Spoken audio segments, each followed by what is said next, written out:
बिस्मिल्लाहिर्रहमानिर्रहीम। अस्सलाम वालेकुम एवरीवन। कैसे हैं आप सब?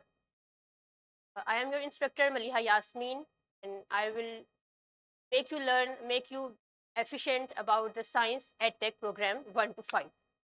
So I welcome you all in my session. So we have just GMSC and Ikra Jamil here. So if possible, please unmute your cameras so that we have a one-to-one conversation. It will make both of us, every one of us, easy and make a harmonious situation. So I welcome you all, Bushra Anwar, Bushra Sarwar, GMSC, and Rajamil, Kainat Kiani. So we have here for science 1 to 5.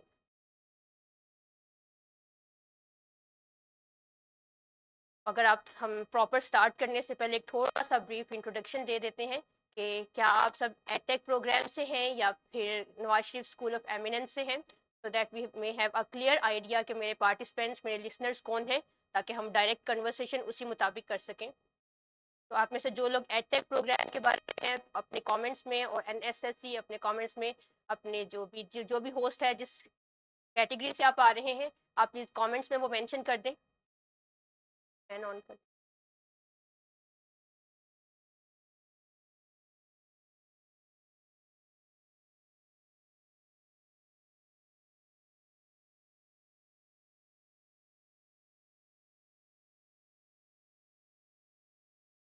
Okay, आप अपने आप को unmute करके भी answer कर सकते हैं, बोल के बता दें अगर आप कमेंट्स करने में थोड़ी सी डिफिकल्टी फेस कर रहे हैं, तो यू कैन अनम्यूट योरसेल्फ।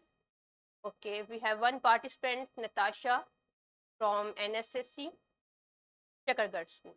है इधर पंखा। ओके ओके, इकरा जमील, आप भी एनएसएससी हैं? From NSSC Attack. Okay okay, I welcome you. Okay, thank you. तो आप We are three. कितने तीन पार्टिसिपेंट्स हैं? तो you Yes. Are from science background and you are here for science teaching. Hello. Yes. Okay okay, चलें जी, हमारे पास आ रहे हैं एनएससीसी फतेह जंग से हैं, कायनात है, मिस कायनात है। ओके, चलिए अब हम स्टार्ट करते हैं। अगर आपने प्रॉपर स्टार्ट करते हैं अपना सेशन। आपने अगर साइंस की बुक्स गो थ्रू की हैं, साइंस 1 to 5 एडटेक की बुक्स अगर आपने देखी हो, इसको थोड़ा सा गो थ्रू किया हो, तो आपको इसका पता होगा इसका इंटरफेस क्या है, इसमें कंटेंट क्या है। सॉरी जी, मिस इकरा, आप बताइए प्लीज।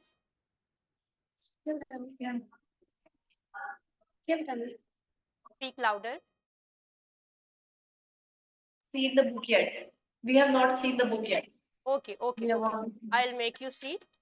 अभी हम इसको देखते हैं कि इसका इंटरफेस क्या होगा, इसका स्ट्रक्चर क्या होगा, तो ही आप इसको आइडिया ले सकेंगे कि आपने इसको क्लास में एग्जीक्यूट कैसे करना है। इधर इधर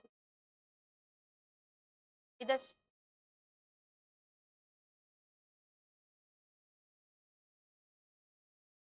चलिए, आप जरा एलएमएस की तरफ जाइए। आप सब मैं आपको यहाँ से दिखाती हूँ। आई रिक्वेस्ट कि आप अपने कंप्लीटली देखें। अभी आप ये प्रोग्राम, शायद आप इस प्रोग्राम पे, एलएमएस प्रोग्राम पे रजिस्टर्ड शायद ना हो, लेकिन सून आप इस प्लेटफॉर्म को ज्वाइन करेंगे। जो भी हमारे एनएसएससी के टीचर्स हैं और जो एडटेक से हमारे टीचर्स हैं, वो तो ऑलरेडी इस पे मौजूद हैं, वो सब अपना प्रोफाइल बना चुके हैं।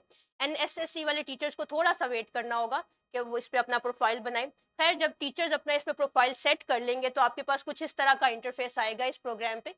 या आपके पास एक टैब होगी आपके हाथ में, उस टैब पे आप अपना लॉगिन करेंगे और हर टीचर को उसके सब्जेक्ट के मुताबिक सब्जेक्ट्स, क्लासेस, और जो भी आपकी क्लासेस हैं, ग्रेड 1 2 3 4 5 6 7, जो भी आप पढ़ा रहे हैं, वो आपको उसके मुताबिक असाइन कर दी जाएंगी। यहाँ मेरे पास काफी क्लासेस हैं। कुछ इस तरह का स्ट्रक्चर इसको समझ लें कि जब आप अपने टैब को लॉगिन करेंगे, तो यहाँ पे आपका लॉगिन आईडी आएगा। मैं इसको साइन आउट करके दोबारा से साइन इन करती हूँ। यहाँ पे इसको जरा कीजिएगा, दोबारा से साइन इन कीजिएगा। मैं अपने आईडी से इसको साइन इन करूंगी 6351। और आप सब भी इसी तरीके से इसको लॉग इन करेंगे। आप अपना LMS यहाँ से स्टार्ट करेंगे। So everyone of you have an idea of LMS, Cambridge edtech LMS,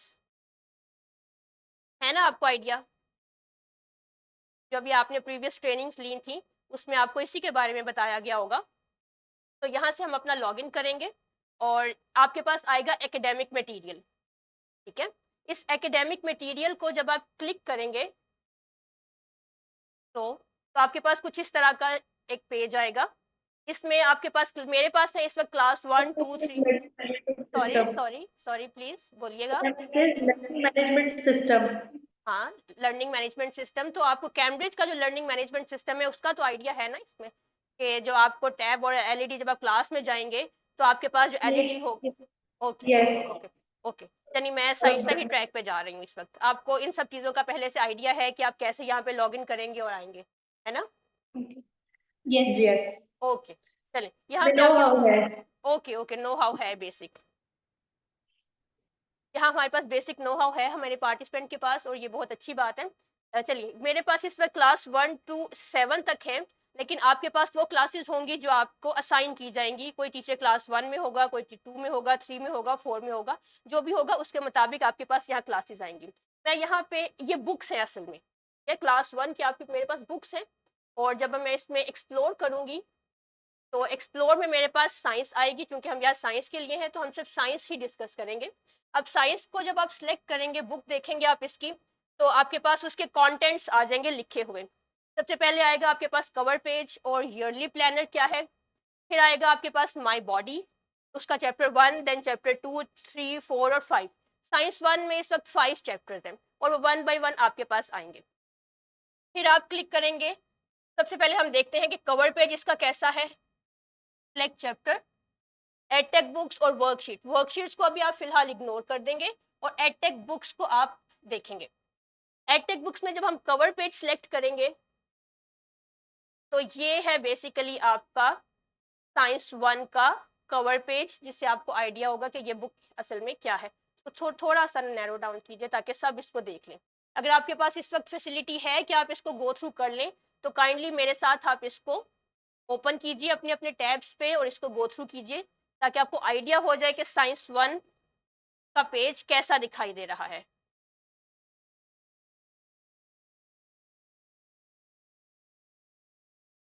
okay, ठीक है। अच्छा मिस, जो हमारी मिस है कायनात यानी, वो कह रही हैं कि उनके पास एक्सेस नहीं है। ठीक है मिस इकरा, अगर आपको ये आता है तो ये बहुत अच्छी बात है, हम इसी से आगे बढ़ते हैं। लेकिन कुछ पार्टिसिपेंट्स ऐसे हैं जो कि अभी तक ये नहीं सीख पाए, तो उनको बेसिक इन्फॉर्मेशन बताने के लिए यहाँ से हम स्टार्ट करते हैं। अगर आपको पहले से ये आइडिया है तो it is very well and good. तो दिस इज फॉर साइंस 1। आगे चलते हैं, साइंस 1 के नीचे देखेंगे 1 to 5 तमाम बुक्स का यही पैटर्न है, यही स्ट्रक्चर है। तो अगर आप साइंस 1 देख रहे हैं तो साइंस 2 में भी इसी तरह का होगा, साइंस 3 में भी। देन कंटेंट लिस्ट आएगी और उसके बाद प्लानर आएगा, ठीक है, और उसके बाद प्रॉपर बुक स्टार्ट होगी आपकी। अब हम प्लानर के आते हैं, कंटेंट देखते हैं। ये आपके कंटेंट्स हैं, कंटेंट लिस्ट है आपके पास और उसके रिस्पेक्टिव पेज नंबर्स हैं, ताकि आपको पता चल सके टीचर्स को कि हमारे पास एक बुक में एक साल में कितने चैप्टर्स हैं। इसके बाद है ये इनका प्लानर है। प्लानर में हमारे पास 2 टर्म्स होंगी, फर्स्ट टर्म और सेकंड टर्म।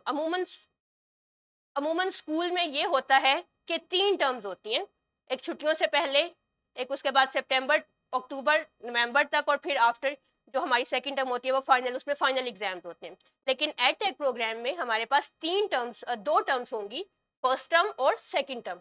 हर टर्म के 6 महीने होंगे, ठीक है, हर टर्म के 6 महीने होंगे। सैमसंग A06 मिडिल लेवल की ट्रेनिंग आई होप कि वो कल है। कल इवनिंग सेशन जो होगा 12, वो मिडिल लेवल के लिए होगा, अभी ये प्राइमरी लेवल के लिए है। तो अगर आप इसको अटेंड करें तो आपको मिडिल पोर्शन समझने में भी आसानी होगी। तो हम आते हैं वापस अपने प्लानर की तरफ। इसमें फर्स्ट टर्म में हमारे पास 15 वीक है, 6 माह टोटल और 15 वीक्स। 15 वीक की डिवीजन आपको बताई गई है कि वो क्या होगी। टोटल बी लिफ्ट इसमें हम 20 पढ़ेंगे। बी लिफ्ट क्या है अभी हम ये भी इन डिटेल पढ़ेंगे। ओके, इसमें फिर देखिए वीक्स हमारे पास 1 से 11 तक टीचिंग वीक्स हैं, 12 वीक हमारा रिवीजन, 12 से 14 तक रिवीजन, और 15वां हफ्ता हमारे पास एग्जाम के लिए होगा। ठीक है, इसी तरह फाइनल टर्म की डिवीजन है आपके पास, इसको अच्छे से देखिए, हमारी तमाम टर्म्स इसी के मुताबिक चलेंगी। अब आते हैं हम अपनी दोबारा बी लिफ्ट की तरफ। जो आपने देखा था बी लिफ्ट क्या है उसको समझते हैं। ठीक है, बी लिफ्ट असल में हमारा एक लेसन प्लान है, कंप्लीट लेसन प्लान है। कंप्लीट लेसन प्लान है हमारा एक दिन के लिए। एक बी लिफ्ट का मतलब है एक दिन की पूरी क्लास। एक दिन में आपके पास 40 मिनट होंगे या 35 मिनट या 45 मिनट, तो जितने भी मिनट होंगे उस पूरी क्लास का स्ट्रक्चर क्या है, वो एक बी लिफ्ट है आपके पास। ठीक है, तो अब उस बी लिफ्ट को हम उस पूरी क्लास का स्ट्रक्चर आपके पास एक बी लिफ्ट है। किताब में उसको कंप्लीट स्ट्रक्चर बताया गया है, और अब उसी स्ट्रक्चर को हम वन बाय वन उसके स्टेप्स, उसके स्टेजेस को समझेंगे कि ये क्या है। यहाँ से आप बैक होंगे और आपके पास अब ईयरली प्लानर और कवर पेज तो हमने देख लिया। अब एडटेक बुक्स वापस आते हैं हम अपने। अब है चैप्टर 1। मैं आपको एक दफा किताब का एक सफा दिखा देती हूँ ताकि आपको आइडिया हो जाए। बी लिफ्ट नंबर 1, ये देखें हमारे पास, मैंने चैप्टर 1 ओपन किया, उसके बाद है बी लिफ्ट 1 2 3 4 5 6 10 तक। 10 बी लिफ्ट हमारे चैप्टर 1 में है। इसका मतलब ये है कि चैप्टर 1 ग्रेड 1 का एक चैप्टर 10 दिनों में मुकम्मल होगा। ठीक है, चैप्टर 1 ग्रेड 1 10 दिनों में मुकम्मल होगा, और हर दिन का को एक बी लिफ्ट कहा गया है। ये आपके पास किताब है। ठीक है, किताब के ग्रेड 1 की किताब का पहला सफा है आपके पास। इसमें देखिए, इसमें कुछ सेक्शंस बने हुए हैं, वो अभी हम डिस्कस करेंगे। ये फॉर्मेटिव चेक, थ्राइव। तो यहाँ पे हमारा एक दिन मुकम्मल होता है, यानी बी लिफ्ट 1 में आपने ये चीजें डिस्कस करनी है, ब्रिजिंग से लेकर थ्राइव तक। This is 1 day plan, 1 day आपका ग्रेड 1 के लिए। इसी तरह 1 4 3 2 3 4 5 सबके लिए होगा। अब हम आते हैं अपने इसमें प्रेजेंटेशन की तरफ, और structure of B lift discuss करते हैं कि क्या है। तो आई रिक्वेस्ट माय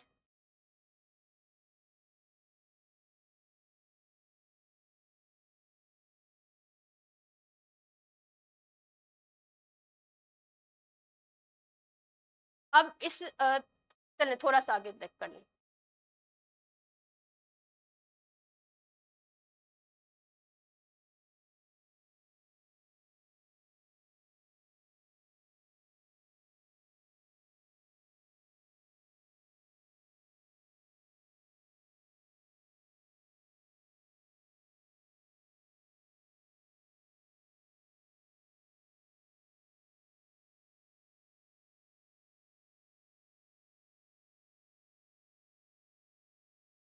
चलें, अब हमारी जितनी भी किताबें हैं वो है करिकुलम पे बनी हुई है, नेशनल करिकुलम ऑफ पाकिस्तान पे।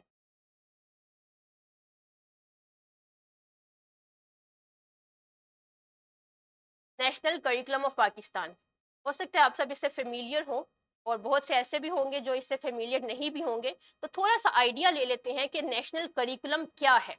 करिकुलम जिसे उर्दू में हम निसाब कहते हैं, करिकुलम एक स्ट्रक्चर है, स्ट्रक्चर्ड प्लान है लर्निंग एक्सपीरियंस का, design to help students acquired knowledge, skills and value. Curriculum को आप यूं समझ लें कि आपके पास एक रोड मैप है, जिसे फॉलो करते हुए आपने किसी डेस्टिनेशन पे पहुंचना है।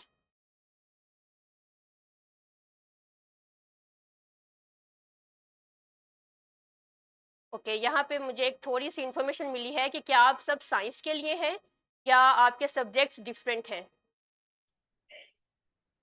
क्या आप सब साइंस के लिए हैं? प्लीज, ये थोड़ी सी मैनेजमेंट है हमारे एंड पे, so we are sorry for that. So please मुझे कंफर्म कीजिएगा कि आप क्या आप साइंस सब्जेक्ट के लिए हैं या आपके सब्जेक्ट्स कुछ और हैं। ये सर सिर्फ फिजिक्स और केमिस्ट्री के। ओके, साइंस मैम मेरा जो है वो आर्ट एंड ओके, डिजाइन है subject.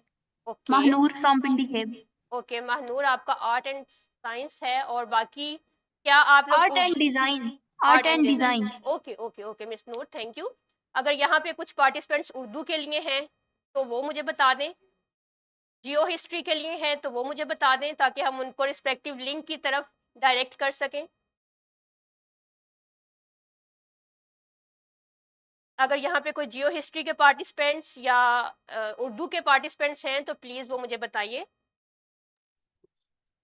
Ma'am BS psychology. Okay, BS psychology आप साइंस के लिए हैं यहाँ पे। Yes ma'am. चले, तो मेरा ख्याल है हम यहाँ साइंस के लिए ही यहाँ पे इकट्ठे हुए हैं, तो हम कंटिन्यू करते हैं। यहाँ पे एक थोड़ा सा मिसमैनेजमेंट हो गई थी कि हमारे जो लिंक्स थे वो मिक्स हो गए, तो हमें पार्टिसिपेंट्स को डायरेक्ट करना पड़ रहा है उनके रिस्पेक्टिव लिंक की तरफ। तो इसलिए मैं आपसे ये पूछ रही हूँ, अगर हमारे बाद में आने वाले पार्टिसिपेंट्स में से भी कोई ज्योग्राफी या उर्दू में से है तो हम मुझे कमेंट्स में बता सकता है, बोल के बता सकता है, ताकि हम उसको डायरेक्ट लिंक की तरफ गाइड कर सकें। अगर कोई नहीं है तो हम कंटिन्यू करते हैं। तो हम बात कर रहे थे करिकुलम की। करिकुलम क्या है? करिकुलम एक रोड मैप है जिसे फॉलो करते हुए, एक ट्रैक की तरह जिसे फॉलो करते हुए हम एक जगह से अपनी पर्टिकुलर डेस्टिनेशन की तरफ जाते हैं। आप जानते हैं कि नेशन वाइज कुछ गोल्स होते हैं, कुछ ऑब्जेक्टिव्स होते हैं, यानी हमें ये डिसाइड करना होता है पाकिस्तान एक गवर्नमेंट लेवल पे, एक ह्यूज लेवल पे, कि पाकिस्तान को अपनी कौम कैसी चाहिए। पाकिस्तान में 10 साल के बाद जो उसके स्टूडेंट्स होंगे, जो उसके बच्चे होंगे, वो किस माइंडसेट के साथ होंगे और उनको क्या क्या स्ट्रक्चर, क्या क्या इंफॉर्मेशन उनके पास होनी चाहिए, उनके पास क्या क्या स्किल्स होनी चाहिए। तो ये सब चीजें, इनकी बेस पे करिकुलम डिजाइन किया जाता है, एक ग्रेड ECC से लेकर अप टिल ग्रेड 12, जिसे हम नेशनल करिकुलम ऑफ पाकिस्तान कहते हैं। वो करिकुलम हमें ये बताता है कि आपके बच्चों में कौन कौन से स्किल्स डेवलप होंगे, कौन कौन सी आपके पास जो है इंफॉर्मेशन होनी चाहिए, सब्जेक्ट वाइज भी, ग्रेड वाइज भी, और ग्रेजुअली इसको कैसे इंक्रीज एनहेंस करना है हमने। यानी ग्रेड 1 में स्टूडेंट क्या पढ़ेंगे, ग्रेड 2 में क्या पढ़ेंगे, ग्रेड 3 में क्या पढ़ेंगे, ग्रेड 4 में क्या पढ़ेंगे। तो ये सब कुछ हमें करिकुलम बताता है। आपने होप्स हो कि नेशनल करिकुलम ऑफ पाकिस्तान देखा हो। अब करिकुलम में भी कुछ उसका स्ट्रक्चर होता है, करिकुलम में भी कुछ स्टेजेस होते हैं जहां से गुजर के एक टीचर क्लास में स्टूडेंट को अपना इंफॉर्मेशन डिलीवर करता है। उसके ब्रीफ स्ट्रक्चर जो सबसे पहले आता है वो है उसकी डोमेन्स। डोमेन्स असल में सब्जेक्ट्स हैं, जैसे उर्दू एक डोमेन है, जैसे इंग्लिश एक डोमेन है, जैसे मैथ्स एक कैटेगरी है। So domains are particular the subjects. अब डोमेन्स विद इन डोमेन्स भी होती हैं।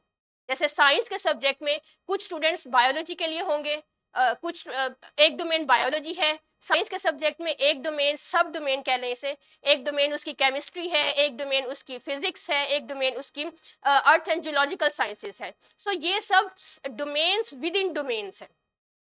डोमेन्स को हमने कैटेगराइज किया है कुछ स्टैंडर्ड्स में। जैसा कि अगर हमने बायोलॉजी की डोमेन सेलेक्ट की है, चूज की है, तो बायोलॉजी की डोमेन में क्या होगा, स्टूडेंट्स ग्रेड 1 में क्या पढ़ेंगे, ग्रेड 2 में क्या पढ़ेंगे, 3 में क्या पढ़ेंगे, 4 और 5 इनमें क्या सब कुछ स्टडी करेंगे, वो होगा स्टैंडर्ड्स। क्या ये बहुत एक कह लें कि ग्रॉस कैटेगरी है। यहाँ पे मेरे पास एक मिस राबिया बस्सी ने कमेंट किया है कि I need geography training session link please. Okay miss Rabia, आपको थोड़ी देर तक इसका लिंक सेंड कर दिया जाएगा, तो आप अपने पर्टिकुलर ट्रेनिंग सेशन को अटेंड कर सकते हैं। अभी उस पर काम हो रहा है, तो थोड़ी देर तक आपको इसका लिंक अवेलेबल होगा। तो स्टैंडर्ड्स क्या है, बायोलॉजी को उसको सब स्टैंडर्ड्स में डिवाइड किया गया, यानी एक स्टैंडर्ड इसका लिविंग और नॉन लिविंग है, एक स्टैंडर्ड इसका प्लांट्स है, एक स्टैंडर्ड इसका एनिमल्स है। इसी तरह से कुछ कैटेगरीज हैं। अब प्लांट्स की बात लें या एनिमल्स की बात लें तो ये एक अगेन एक बहुत बड़ी कैटेगरी है। प्लांट्स में ग्रेड 1 में भी बहुत कुछ है हमारे पास, ग्रेड 2 में, 3 में क्या इनका स्ट्रक्चर होगा, क्या कैटेगराइजेशन होगी, वो हम पढ़ते हैं बेंचमार्क्स में। ये स्टैंडर्ड से छोटा होता है, ये मजीद इंफॉर्मेशन को डायरेक्ट करता है, स्क्वीज डाउन करता है और हमें अपने पर्टिकुलर टारगेट की तरफ गाइड करता है। यानी आप यूं समझ लें कि आप एक माल रोड पे जा रहे हैं, माल रोड की बहुत सी ब्रांचेस हैं, आपने किस ब्रांच, किस रोड, लिंक रोड की तरफ जाना है, वो आपको बेंचमार्क्स बताते हैं। अब बेंचमार्क्स भी हमारे पास एक रिलेटिवली वाइडर कैटेगरीज में आते हैं। बेंचमार्क हमारे पास एक रिलेटिवली वाइडर कैटेगरी है। अब इनको भी नैरो डाउन करके बिल्कुल अपनी पिन पॉइंट डायरेक्शन की तरफ जो हमें चीज गाइड करती है, वो है हमारे स्टूडेंट लर्निंग आउटकम्स, जिन्हें हम कहते हैं SLOs, स्टूडेंट लर्निंग आउटकम, जिन्हें हम SLOs कहते हैं। और ये SLOs आपकी किताब, किसी भी किताब के चैप्टर के स्टार्ट में दिए गए हैं। मैं जरा एक दफा LMS पे जाना चाहूंगी और मैं आपको दिखाऊंगी SLOs असल में क्या है और क्या कहाँ से शुरू होते हैं। तो SLOs टाइटल पेज आएगा।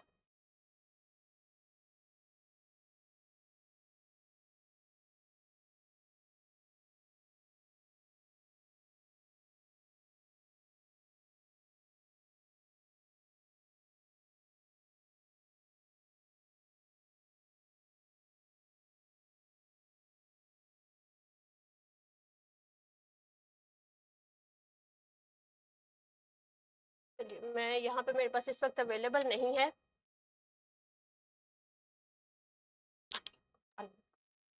मैंने हायर क्लासेस की बुक्स में ऐसे तो लिखना स्टार्ट किया हुआ है। एक ना वो देख लें।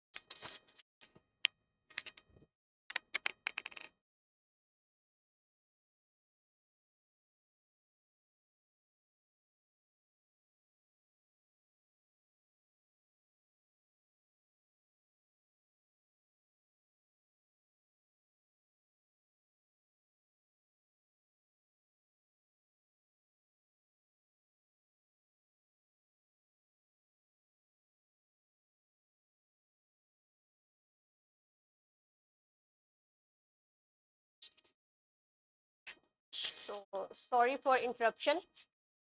हम बात कर रहे थे एसएलओस के बारे में। तो एसएलओ हर किताब का जो टाइटल पेज है, फ्रंट पेज है, उस पे कुछ आपके पास एसएलओस लिखे होंगे, कुछ डायरेक्शंस लिखी होंगी। वो एसएलओस आप एज ए टीचर आपने क्लास में कन्वे करने हैं। यानी वो आपका एक रोड मैप है जो आपने हर रोज या कुछ दिनों में या कुछ वीक्स में आपने क्लास में एक क्लास से दूसरी आपने एक क्लास में समझाने हैं या डिलीवर करने हैं। तो टीचर का मेन कंसर्न होता है स्टूडेंट लर्निंग आउटकम की तरफ, एसएलओस की तरफ।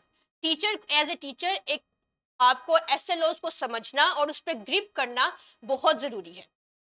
अगर आप अपने एसएलओ को समझ लेते हैं तो आपके लिए टीचिंग एक बहुत एक प्लेफुल सेगमेंट या एक प्लेफुल एक्टिविटी बन जाएगी। जो एक टीचिंग का एक प्रेशर होता है सारा दिन 24 घंटे उसको लेके टीचर्स जो परेशान रहते हैं, वो आपका खत्म हो जाएगा, क्योंकि एसएलओस बिल्कुल आपको स्ट्रीमलाइन कर देते हैं, डायरेक्ट कर देते हैं कि आपने क्या पढ़ाना है, कितना पढ़ाना है।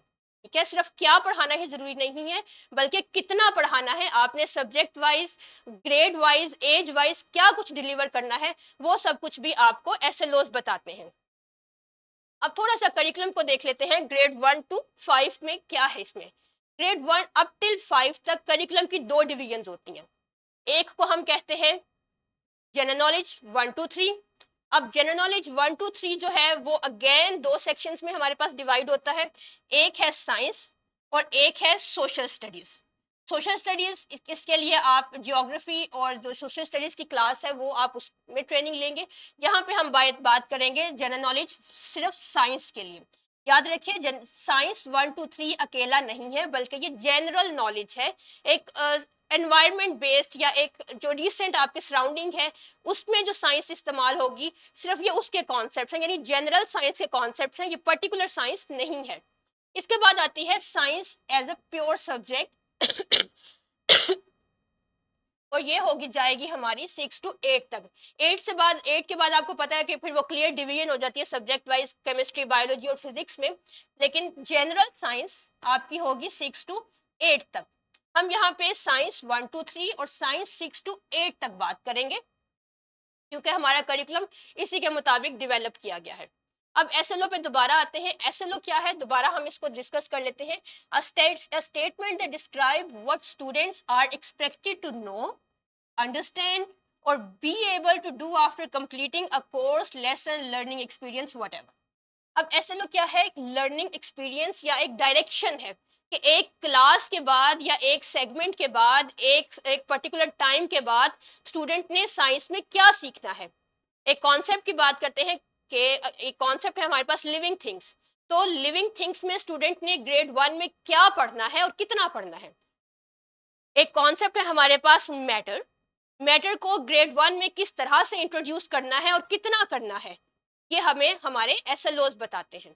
इसी तरह से अगर हम स्पेस की बात करें, अगर हम एनिमल्स की बात करें, प्लांट्स की बात करें, तो हमारे जो कॉन्सेप्ट्स हैं वो ग्रेड वाइज कैसे वेरी करेंगे, 1 से लेकर 5 तक इनका लिंक कैसे बनेगा, वो सब हमें ये SLOs बताते हैं, जिन्हें हम स्टूडेंट लर्निंग आउटकम्स कहेंगे। अब स्टूडेंट लर्निंग आउटकम्स को हमारी एडटेक की किताबों में बी लिफ्ट के ऊपर डिस्ट्रीब्यूट कर दिया गया है, यानी हर SLO कुछ ना कुछ बी लिफ्ट के मुताबिक होगा। हर SLO को हमने कुछ पर्टिकुलर डेज दिए हैं। कुछ SLOs हमारे 1 दिन में मुकम्मल हो जाएंगे, कुछ SLOs हमारे 2 से 3 दिनों में चले जाएंगे। ठीक है, अभी मैंने आपको किताब में भी देखा था, जो आप वो बॉडी पार्ट्स का पेज देख रहे थे, वो बॉडी पार्ट का पेज एक SLO था जो हमने 1 दिन में अचीव किया था। ठीक है, यहाँ पे कुछ अभी हम देखेंगे कि बी लिफ्ट का स्ट्रक्चर क्या है। कुछ SLOs ऐसे होंगे जो 2 से 3 दिनों में अचीव किए जाएंगे, और कुछ SLOs ऐसे होंगे जो कि 3 से 4 SLOs 1 दिन में हम डिस्कस करेंगे। तो ये मैं थोड़ा सा ब्रेक लेती हूँ। मिस राबिया, उनका लिंक आपको मिल गया मिस राबिया? तो आप ज्योग्राफी वाली क्लास में जा सकती हैं। लिंक शेयर हो गया? हाँ, इनको लिंक शेयर कर दें प्लीज मिस राबिया, ताकि आप अपने पर्टिकुलर सेशन की तरफ जा सके। ठीक है, ज्योग्राफी का लिंक अभी आपसे शेयर हो रहा है थोड़ी देर में। चलिए आगे बढ़ते हैं। बी लिफ्ट, याद रखिए कि आपके पास 1 दिन का प्लान है। ठीक है, आपने स्टार्ट कहां से लेना है और आपने इसको एंड कहां से करना है। Are you clear about that?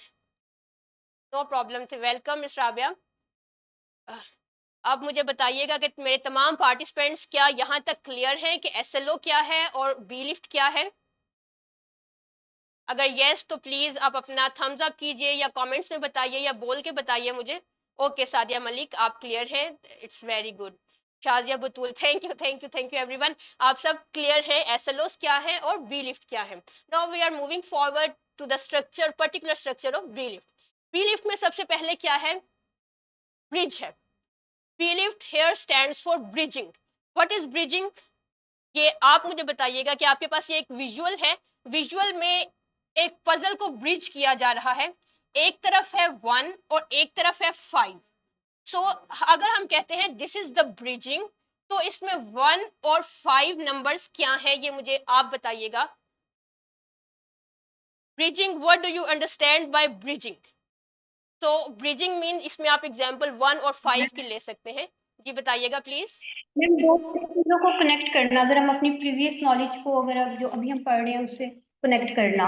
Very ma'am, जो हायर नॉलेज है उसके साथ बिगिनर लेवल की जो नॉलेज है उसको कनेक्ट करना। ये किसी भी दो चीजों को आप ओके ओके, बिल्कुल सही कहा मिस इकरा जमील आपने, कि आपने जब दो दो कॉन्सेप्ट्स को कनेक्ट किया है तो उसको हम ब्रिजिंग कहेंगे। यहाँ पे 1 और 5 का मतलब ये है कि ग्रेड 1 के कॉन्सेप्ट्स ब्रिज करने हैं आपको ग्रेड 5 के कॉन्सेप्ट्स के साथ। ठीक है, यानी ग्रेड 5 के जो कॉन्सेप्ट्स है साइंस के, उनकी बेस है ग्रेड 1। अब मैंने आपको एक चीज बताई थी कि करिकुलम में जनरल नॉलेज 1 to 3 है और 4 5 है। अब यहाँ पे जो कॉन्सेप्ट की डिवीजन है वो कुछ इस तरह से है कि ग्रेड 1, 2 और 3। ग्रेड 1 डायरेक्टली लिंक होगा ग्रेड 5 के साथ, ग्रेड 2 डायरेक्टली लिंक होगा ग्रेड 4 के साथ, और 3 के जो कॉन्सेप्ट्स हैं वो इंटरलिंक्ड हैं, कुछ 4 के साथ जाते हैं और कुछ 5 के साथ जाते हैं। ठीक है, इस बात को आप थोड़ा सा समझिए कि मैं आई अगेन रिपीट कि ग्रेड 1 के साइंटिफिक कॉन्सेप्ट्स बेस करते हैं ग्रेड 5 के साथ, ग्रेड 2 के कॉन्सेप्ट सपोर्ट करेंगे ग्रेड 4 के कॉन्सेप्ट्स को, और ग्रेड 3 जो है वो कुछ कॉन्सेप्ट्स ग्रेड 4 के साथ जाएंगे और कुछ 5 के साथ जाएंगे। इसी तरह ग्रेड 4 और ग्रेड 5 ये आपस में एक दूसरे को कम सपोर्ट करेंगे, लेकिन ये ग्रेड 7 और ग्रेड 5 6 के साथ ज्यादा इंटरलिंक्ड हैं। तो आपका जो किताबें भी हैं वो इसी पैटर्न पे बनाई गई हैं कि जो उनकी ब्रिजिंग है, ग्रेड 1 की ब्रिजिंग ग्रेड 5 के साथ है, ग्रेड 2 की ब्रिजिंग ग्रेड 4 के साथ है। अभी हम देखेंगे भी कि ये कैसे पॉसिबल है। सो इस बात को, इस पॉइंट को जहन में रखिए कि आपने पॉइंट, जो कॉन्सेप्ट्स हैं उन्हें ब्रिज कहाँ करना है और कैसे ब्रिज करना है। Everyone understand this point? Okay mister Rabia, अभी आपको थोड़ी देर में लिंक मिल जाएगा। मिस राबिया, आपका लिंक ग्रुप में शेयर कर दिया गया है। अगर आप अपने जो व्हाट्सएप ग्रुप है उसको गो थ्रू कीजिए तो आपके पास ज्योग्राफी का लिंक मौजूद है, आप वहां से उसको लॉग इन कर सकती हैं।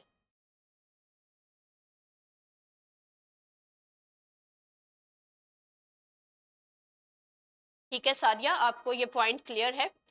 मिस राबिया, प्लीज आप अपने ग्रुप को, व्हाट्सएप ग्रुप को गो थ्रू कीजिए, वहां पे लिंक अवेलेबल है आपके पास।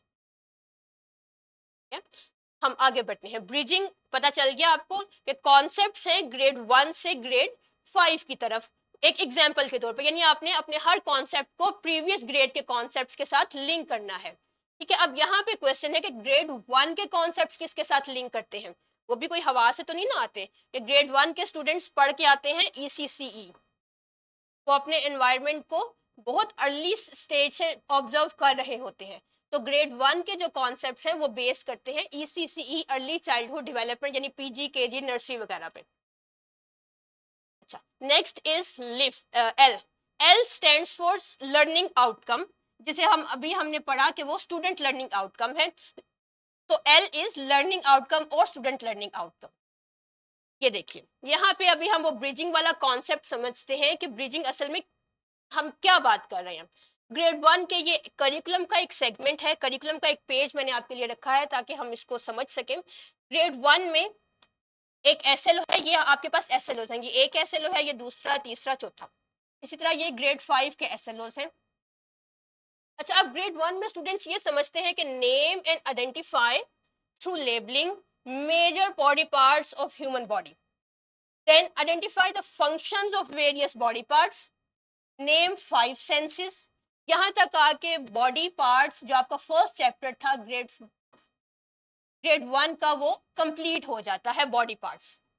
और इसमें स्टूडेंट ने क्या पढ़ना है? एक्सटर्नल ऑर्गन्स पढ़ने हैं और 5 सेंसेस पढ़नी है, और ग्रेड 1 के जो बॉडी पार्ट्स पढ़ेंगे उनका फंक्शंस आपने पढ़ना है।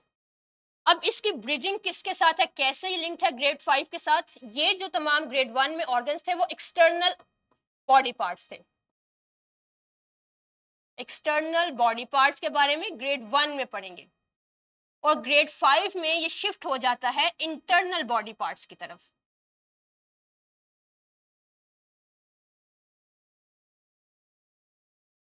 ठीक है, ग्रेड 1 में एक्सटर्नल बॉडी पार्ट्स थे, ग्रेड 5 में इंटरनल बॉडी पार्ट्स हैं। और अब इसमें थोड़ा सा, चूंकि ये प्रॉपर साइंस कॉन्सेप्ट्स है, तो यहाँ पे ये और बॉडी सिस्टम्स की तरफ डायरेक्ट हो जाएगा कि हम ब्रीदिंग के लिए और रेस्पिरेटरी सिस्टम क्या होगा, हमारा सर्कुलेटरी सिस्टम क्या होगा, ये काम करेंगे। अब जब आप टीचर ग्रेड 5 में पढ़ा रहा है तो उसके लिए लाजमी है कि वो प्रीवियस नॉलेज को चेक करे ग्रेड 1 से।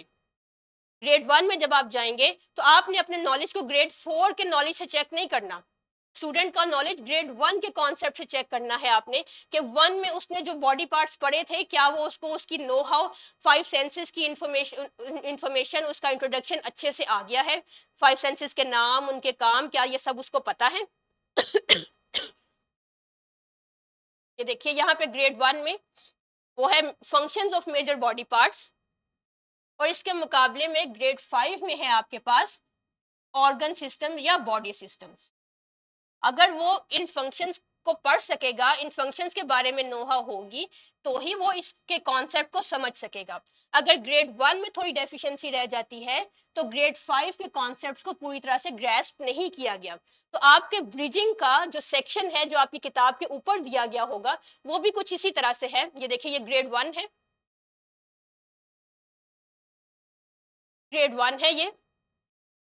और ग्रेड 1 का ब्रिजिंग का क्वेश्चन क्या है? Match the body parts of given in the circle with the things it do.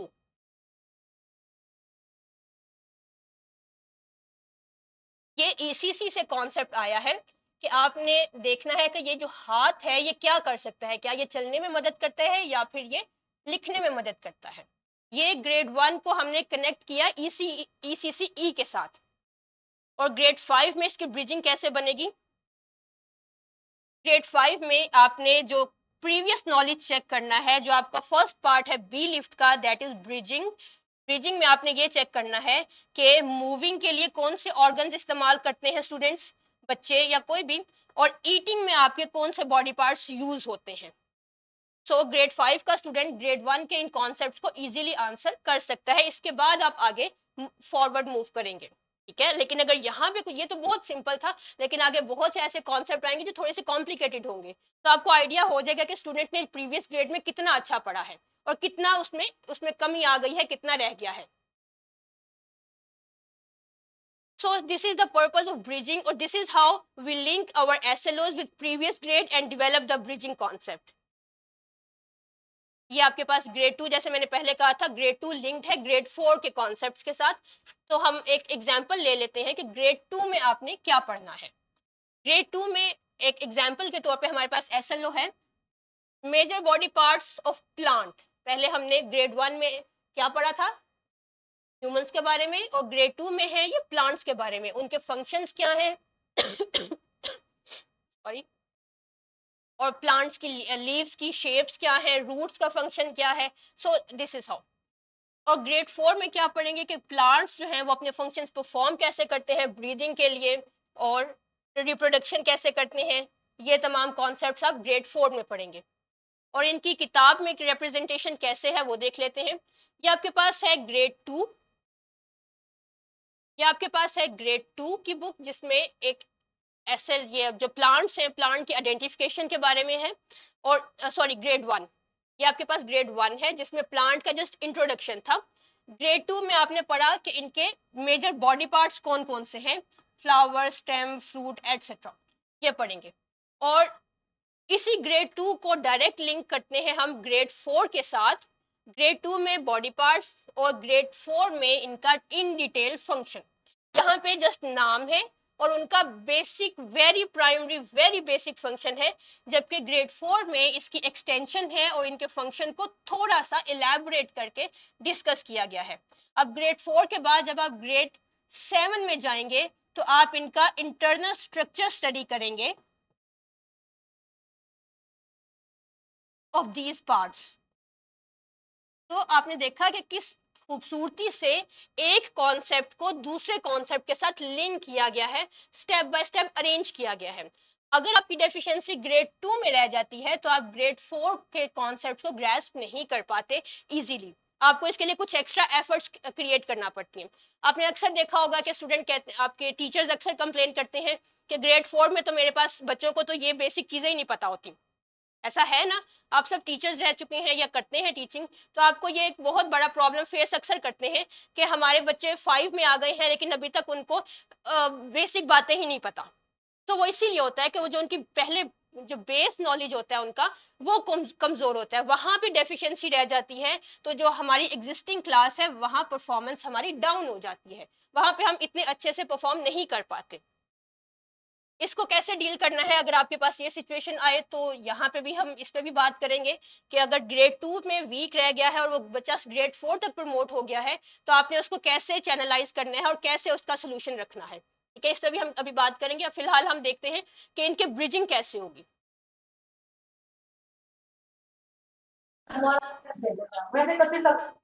जी कोई बात करना चाह रहा है यहाँ पे? ओके, वो इधर देखें। अच्छा, ग्रेड 2 में हमारे पास जो मैंने आपको दिखाया था कि ग्रेड 1 के कॉन्सेप्ट्स हैं आइडेंटिफिकेशन ऑफ प्लांट्स, तो ग्रेड 2 में हमने उसी से क्वेश्चन किया कि इन दो प्लांट्स में क्या डिफरेंस है, और ये वो एग्जैक्टली वो प्लांट है जिन्होंने जो स्टूडेंट्स ने ग्रेड 1 में देखे थे, ठीक है। अब ग्रेड 2 में उसी 1 के नॉलेज के बेस पे यहाँ पे क्वेश्चन किया गया, और ग्रेड 4 में हमने ये पूछा कि ये जो ग्रेड 2 में उन्होंने फंक्शंस पढ़े थे वो क्या है। So this is how we have linked very beautifully the concepts of one class to the previous class, और आप क्लास में भी यही करेंगे। इसी तरह ग्रेड 6 के जो कॉन्सेप्ट्स हैं वो आते हैं हमारे पास ग्रेड 5 से, या कुछ कॉन्सेप्ट्स ऐसे हैं जो हमारे पास ग्रेड 4 से आते हैं। ग्रेड 5 में आपने पढ़ा था बॉडी सिस्टम्स, जो आपने देखे भी थे, और ग्रेड 6 में इन्हीं बॉडी सिस्टम्स की बेस पे अरेंज किया आपको पढ़ाना है जो है लाइफ ऑर्गेनाइजेशन के बारे में, लिविंग सिस्टम की ऑर्गेनाइजेशन के बारे में, यानी cell, tissues, organs, organ systems and then organism. Cellular hierarchy के बारे में आप ग्रेड 6 में पढ़ाएंगे, जबकि ग्रेड 5 में वो ऑर्गन सिस्टम का इंट्रोडक्शन रखते हैं। तो अगर ऑर्गन सिस्टम ग्रेड 5 में वीक है तो ग्रेड 6 में जो सेलुलर हायरार्की पढ़ी जाएगी उसमें थोड़ी सी प्रॉब्लम आएगी, वो अच्छे से ग्रैस्प नहीं कर पाएंगे स्टूडेंट। ठीक है, अब आपको क्लियरली समझ आ गई कि हमारा लर्निंग क्या है, हमारा एसएलओ क्या है और हमारे ब्रिजिंग क्या होनी चाहिए उसके मुताबिक। एम आई राइट? यहां तक किसी का कोई सवाल हो तो वो मुझसे पूछ सकता है। I'll be very pleased to respond and answer. तो प्लीज किसी का भी कोई भी सवाल हो तो वो इजीली पूछ सकता है। Thank you Sadia Malik. चलिए, अगर किसी का कोई सवाल नहीं है तो हम आगे जाते हैं। ये ग्रेड 5 है आपके पास, जिसमें ऑर्गन सिस्टम्स आपने पढ़ना था, ये उसकी ब्रिजिंग है, जो कि अभी हमने देखा कि वो I have a question. Yes please, किसका कुछ सवाल है? सादिया मलिक जी आप। मैम अस्सलाम वालेकुम। सबसे वालेकुम पहले तो अस्सलाम मैं आपसे ये क्वेश्चन करना चाहती हूँ कि ये जो हमारा करिकुलम सिस्टम है जी। ये ओवरऑल द पाकिस्तान होगा ना? बिल्कुल बिल्कुल, ये नेशनल करिकुलम ऑफ पाकिस्तान है और ये पूरे पाकिस्तान में यही करिकुलम फॉलो किया जाता है, वो आप किसी भी और स्कूल में हो। जी जी प्लीज। जी सादिया। मेरा ये क्वेश्चन करने का मकसद ये था कि लाइक जैसे हमारे पास न्यू स्टूडेंट्स आते हैं तो जब हम उनका टेस्ट सेशन रखते हैं before entering them, before registering them, जी तो हम अगर उनका टेस्ट भी लेते हैं तो ये हमारे लिए आसानी होगी कि बच्चों के लिए भी और हमारे लिए भी कि वो बच्चा उस टेस्ट को अटेम्प्ट कर सके on the exactly basis of national curriculum. Exactly हमारा एडमिशन क्राइटेरिया ही ये होना चाहिए कि हम अपने न्यू कमर्स को उनका जो करिकुलम ने लिंकेज बताया है उस बेस पे असेस कर सकें। आप ग्रेड 5 में आने वाले बच्चों में साइंस से आप ग्रेड 4 से क्वेश्चन ना करें, आप किसी कॉन्सेप्ट को अगर दिया गया है 5 में तो आप ग्रेड 1 को जज करें कि क्या ग्रेड 1 में उसने ये पढ़ लिया है, उसको समझ आ गई है, उसके बाद आगे मूव करें। अगर ग्रेड 5 का कोई कॉन्सेप्ट 3 के साथ लिंक है तो आपको 3 की बेस पे उसका टेस्ट बनाना चाहिए उस पर्टिकुलर कॉन्सेप्ट का, ना कि 4 की बेस पे बनाएं या 2 की बेस पे बनाएं। तो दिस इज हाउ आप अपने जो राइट स्टूडेंट है, राइट क्लास को जज कर सकते हैं, पढ़ सकते हैं। आपका मतलब आप ये जज कर सकते हैं कि क्या आने वाला स्टूडेंट ग्रेड 5 के लिए अप्रोप्रिएट है या नहीं है। ठीक है। जी miss. Thank you miss. Okay okay miss Sadia. Hadees Fatima आप क्वेश्चन करना चाह रही हैं जी, इनका माइक जरा अनम्यूट कीजिए। मैम मैं आस्क, आपको आवाज आ रही है? जी आवाज आ रही है मुझे। मैम अब देखिए, जैसे आपने बोला कि आपने स्पेसिफिक होके बोला कि जो प्लांट्स हमने ग्रेड 1 में पढ़ाए हैं बच्चे को, वो ही हाँ ग्रेड जी 5 में उससे रेलेवेंट क्वेश्चन किया है। जी बिल्कुल। तो आपको सॉरी आपकी आवाज थोड़ी सी कट रही है। नहीं लगता कि ग्रेड 1 से ग्रेड 5 तक कितना बड़ा गैप है, वो क्या उस बच्चे की मेमोरी में रिटेन करेगा? नहीं हूँ कि ग्रेड 1 और ग्रेड 5 के प्लांट्स, ठीक है, जी आपने बोला है वो स्पेसिफिक प्लांट्स का लिंकेज। अब 1 से 5 तक टाइम बहुत ज्यादा है, ठीक है, तो जी बच्चे की मेमोरी वो किस तरह से रिटेन करेगी कि मैंने 5 में किया? मेरा ये क्वेश्चन है। अच्छा, मैं आपको इसका बताती हूँ। पहले तो हम ये देख लें कि हमने ग्रेड 1 में जो प्लांट्स थे उसको ग्रेड 2 में भी पढ़ा है और फिर उसको ग्रेजुअली लिंक किया है 4 के साथ। ठीक है, अब यहाँ पे हम बात कर रहे हैं कॉन्सेप्ट्स की। याद रखिए, हम यहाँ पे कॉन्सेप्ट्स के लिंकेज की बात कर रहे हैं, हम एसएलओस के लिंकेज की बात कर रहे हैं, हम डोमेन की या स्टैंडर्ड के लिंकेज की बात नहीं कर रहे। यहाँ पे मैंने आपको बहुत अर्ली आपको समझाया कोशिश की थी कि आपका क्वेश्चन बहुत वैलिड है। यहाँ पे हम पीछे चलते हैं थोड़ा सा, और जहाँ पे हम करिकुलम में डिस्कस किया था, यहाँ स्टैंडर्ड्स पे हमने बात की थी कि डोमेन्स बायोलॉजी है तो बायोलॉजी की डोमेन में एक कैटेगरी, एक स्टैंडर्ड आता है प्लांट्स का, एक स्टैंडर्ड है हमारे पास एनिमल्स का, और फिर एक स्टैंडर्ड हमारे पास कुछ भी ले सकते हैं, हम अपने एनवायरनमेंट ले सकते हैं, एनवायरनमेंट का भी एक स्टैंडर्ड है हमारे पास। और ये तमाम के तमाम स्टैंडर्ड्स फॉल करते हैं बायोलॉजी की डोमेन में। ठीक है, और बायोलॉजी सब डोमेन है साइंस की। तो प्लांट्स ग्रेड 1 में भी होंगे, ग्रेड 2 में भी होंगे, 3 में भी होंगे, 4 में भी होंगे, 5 में भी होंगे और इससे ऑनवर्ड भी होंगे। इसी तरह एनिमल्स 1 2 3 4 5 और 6, और इसी तरह एनवायरनमेंट भी ग्रेजुअली फॉल जाएगी ग्रेड 8 तक। और उसके बाद भी हम जिन लिंकेजेस की बात कर रहे हैं वो लिंकेजेस हैं कॉन्सेप्ट के लिंकेज। ठीक है, हम कॉन्सेप्ट के लिंकेज की बात कर रहे हैं कि प्लांट्स में कुछ कॉन्सेप्ट्स ऐसे होंगे जो ग्रेड 2 में बताए गए हैं और हमने बात की थी प्लांट्स के, एग्जाम्पल देखी थी प्लांट्स के पार्ट्स की, पार्ट्स ऑफ प्लांट्स की। अब पार्ट्स ऑफ प्लांट का जो नेक्स्ट लिंक बनेगा वो ग्रेड 4 में जाके बनेगा, ठीक है। इसी तरह प्लांट में हो सकता है ग्रेड 1 में उनके यूजेस हो, और यूजेस का जो लिंक बनेगा वो ग्रेड 5 में जाके बने या ग्रेड 3 में जाके बने। यहाँ हम लिंकेज की बात कर रहे हैं, एसएलओस के लिंकेज की बात कर रहे हैं, पूरी एज अ होल डोमेन की बात नहीं कर रहे। अब ग्रेड 2 में ही बहुत से कॉन्सेप्ट्स ऐसे भी होंगे प्लांट से रिलेटेड जिनका लिंक आपको 4 में नहीं मिलेगा, हो सकता है उनका लिंक आपको ग्रेड 6 में जाके मिले, लेकिन उन्होंने ग्रेड 2 में पढ़े हैं। बहुत से कॉन्सेप्ट्स प्लांट्स के ऐसे भी होंगे जिनका लिंक ग्रेड 3 में जाके एक्सटेंड होगा, ठीक है। तो यहाँ पे हम कॉन्सेप्ट्स के लिंकेज की बात कर रहे हैं, पूरी कैटेगरी के लिंकेज की बात नहीं कर रहे। कैटेगरीज आपको हर ग्रेड में जो है वो तवातुर से मिलती जाएंगी। Is it clear to you miss Hadees Fatima?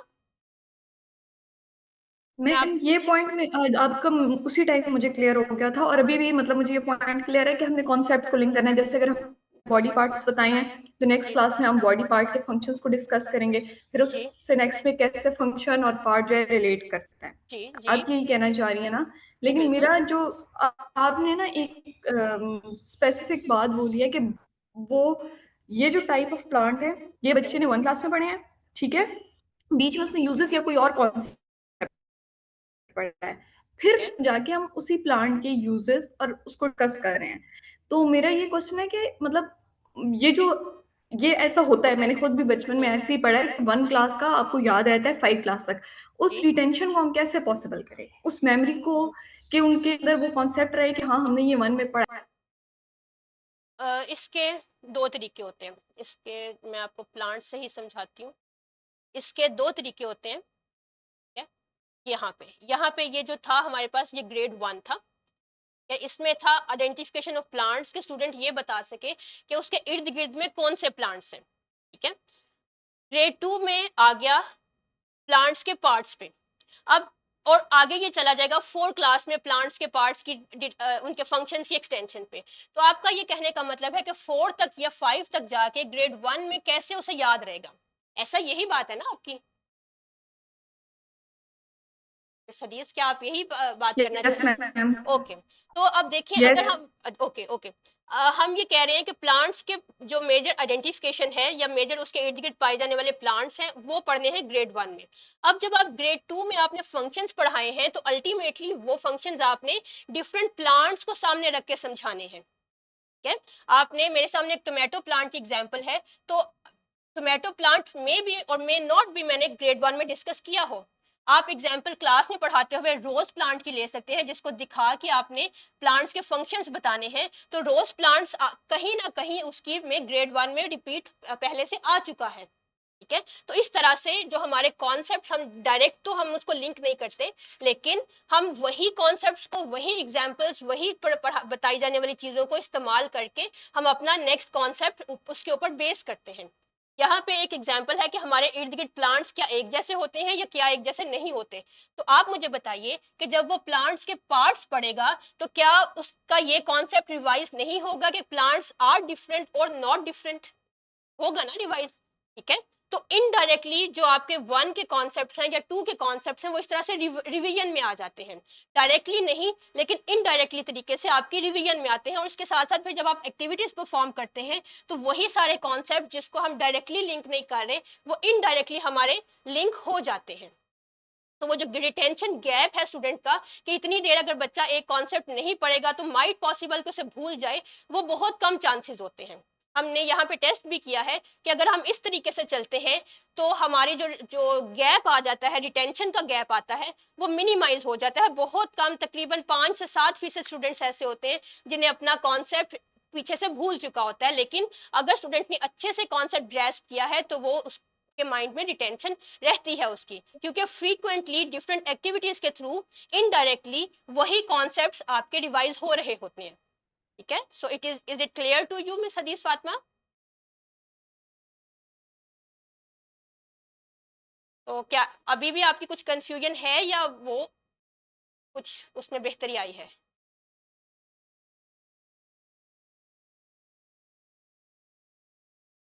लिखा हूँ ना बुक पास उस पे जरा Yes, ma'am. It's now clear. Okay okay, thank you so much. आगे जाते हैं हम बात कर रहे थे अपने। Ma'am ji please. मैम देखिए, जिस तरह हम छोटी क्लासेस में अक्सर कॉन्सेप्ट देते हैं, लेट्स सपोज मैं क्वेश्चन डिस्कस करती हूँ, अक्सर हम बच्चों को बता के we use oxygen for respiration, हमने ये तो बता दिया we are using oxygen for respiration, miss एक मिनट, आपकी आवाज ना थोड़ी सी डिस्टॉर्ट हो रही है, तो अगर आप थोड़े से अपनी वॉइस को क्लियर कर लें तो मुझे आसानी होगी समझने में। थोड़ी सी डिस्टॉर्शन है। मैम मैं आपसे ये क्वेश्चन पूछना चाह रही हूँ कि लेट्स सपोज हम छोटे बच्चों को लाइक 1 ईयर क्लास के बच्चों का अक्सर जनरल नॉलेज का मैंने क्वेश्चन देखा है कि आया होता है कि which gas is used for breathing और रेस्पिरेशन, तो हम उनको ये तो बता रहे हैं कि we are using oxygen gas for respiration from air, लेकिन उस बच्चे को क्या पता व्हाट इज ब्रीथिंग, उसको क्या पता what is respiration, how we have to give them the concept that what is oxygen.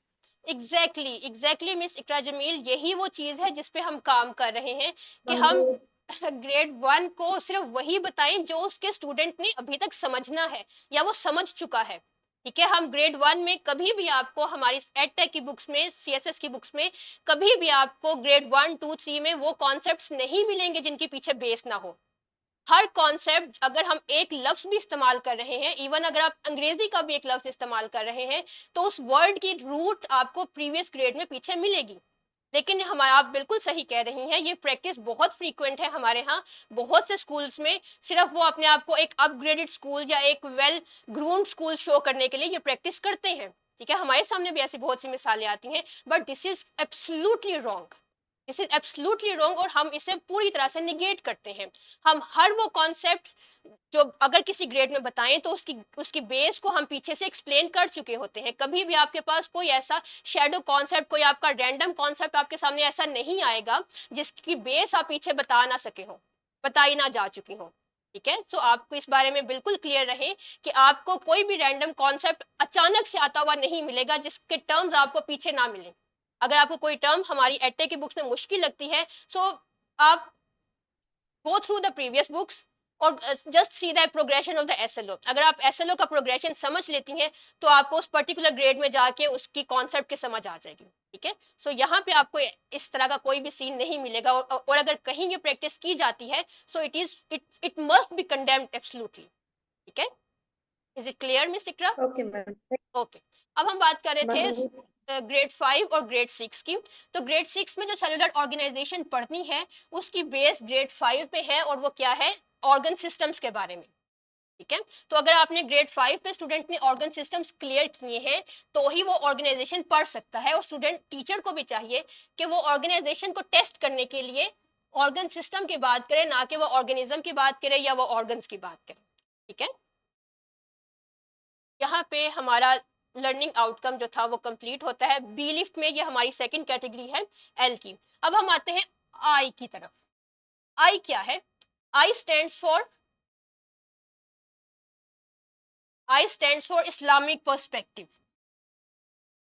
अब इस्लामिक पर्सपेक्टिव करिकुलम में हमें डायरेक्टली नहीं कहा गया साइंस में, लेकिन इनडायरेक्टली हमारे तमाम करिकुलम ईसीसी से लेकर 12 तक प्रमोट करता है इस्लामिक वैल्यूज को, मोरल वैल्यूज को और सोशल वैल्यूज को।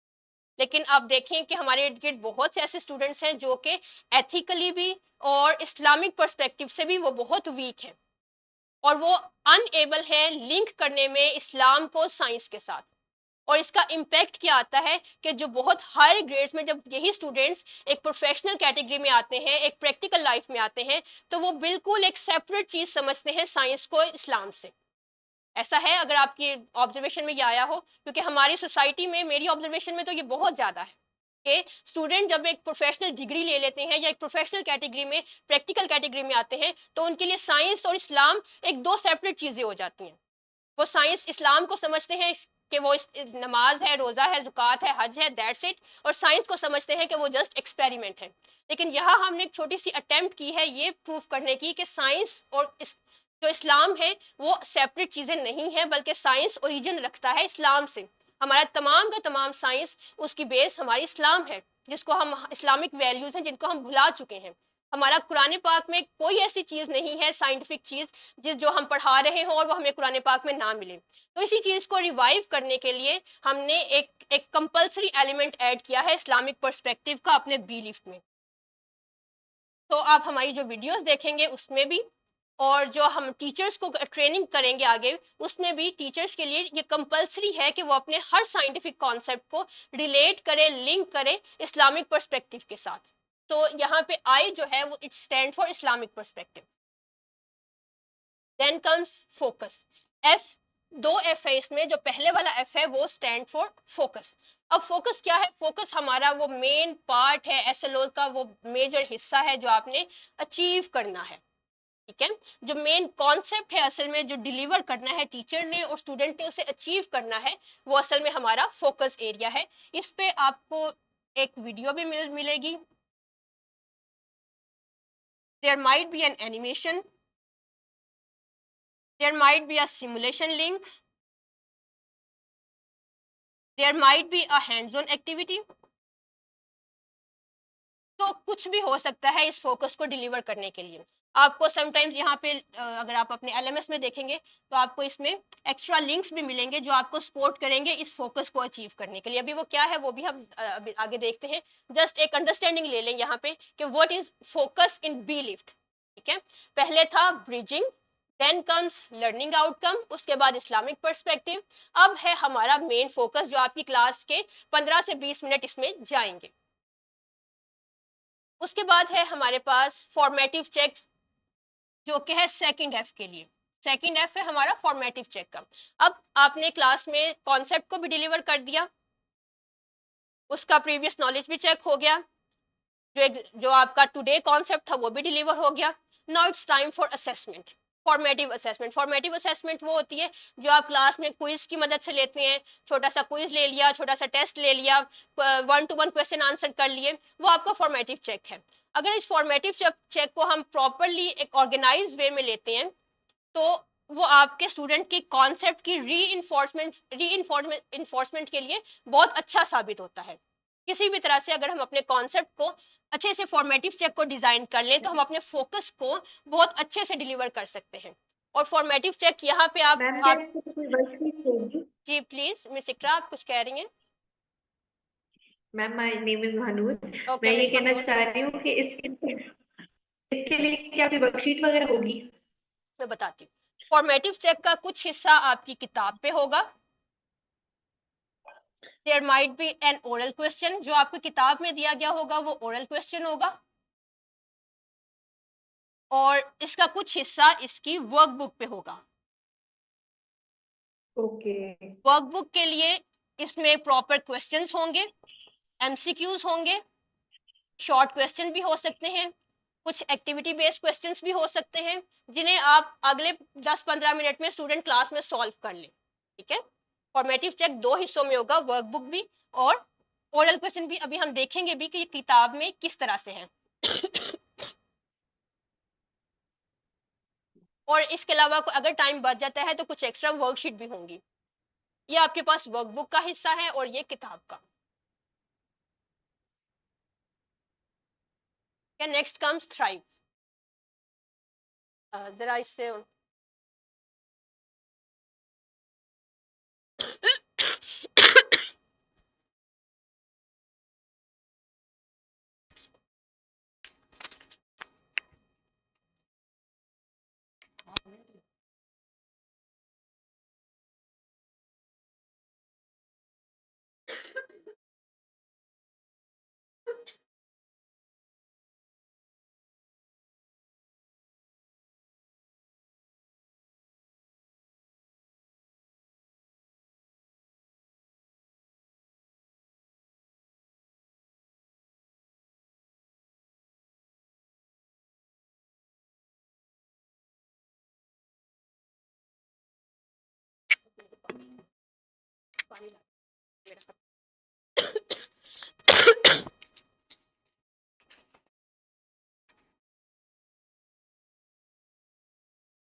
चलिए, next comes E in our B lift. T stands for thrive. अब थ्राइव क्या है? आपने क्लास में फॉर्मेटिव चेक कर लिया, स्टूडेंट का नॉलेज जितना आपने डिलीवर किया था वो भी चेक कर लिया। अब आपकी इसके बारी है होमवर्क की। थ्राइव असल में हमारे बी लिफ्ट में है होमवर्क।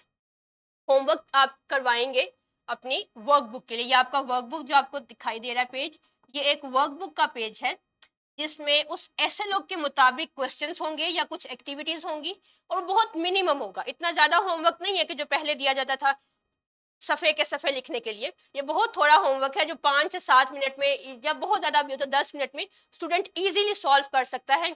और याद रखिए ये होमवर्क वो नहीं है कि जो आपने क्लास में पढ़ाया उसको एज इट इज स्टूडेंट ने याद किया और कर लिया। ये आपका जनरल ऑब्जर्वेशन या एक्टिविटी बेस्ड होमवर्क होगा और डायरेक्टली आपके एसएलओ के साथ अटैच होगा। यानी आप इसकी मदद से अपने एसएलओ को टेस्ट कर सकते हैं, चेक कर सकते हैं। So it was all about the B lift. ये बी लिफ्ट का वो स्ट्रक्चर था जो हम जिसकी बेस पे हमारी किताबें डेवलप की गई हैं। सॉरी, मेरा गला इस वक्त शदीद खराब है और इतना ऊंचा बोलने से वो दोबारा जो है वो इरिटेशन कर रहा है। So I am really sorry for that. जी मिस अरीशा, आप कुछ क्वेश्चन करना चाह रही हैं, प्लीज कीजिए। अपना माइक अनम्यूट कर ले और क्वेश्चन कीजिए प्लीज। जी अस्सलाम वालेकुम मैम। वालेकुम अस्सलाम। अच्छा, मेरा जो क्वेश्चन है वो होमवर्क से रिलेटेड है जी कि इसके अंदर देखो लाइंस स्पेसिफिक हैं हाँ जी कि एक 4 लाइंस हैं, 2 लाइंस हैं जो आपने स्पेसिमेन शो किया है। हाँ जी तो कुछ बच्चे 4 लाइंस का क्वेश्चन भी देंगे और कुछ लाइंस में जो है वो 2 लाइंस का क्वेश्चन का आंसर देंगे। हाँ तो जी। हम इसको किस तरह से जज करेंगे कि 2 लाइंस वाला हम उसको करें करेक्ट या करें 4 लाइंस को? आप सबसे पहले कि जो किताब में लाइंस दी गई है ना, वो उसके जो मोस्ट पॉसिबल आंसर है वो उससे ज्यादा है। ठीक है। ठीक। जरा मुझे अनम्यूट कीजिए।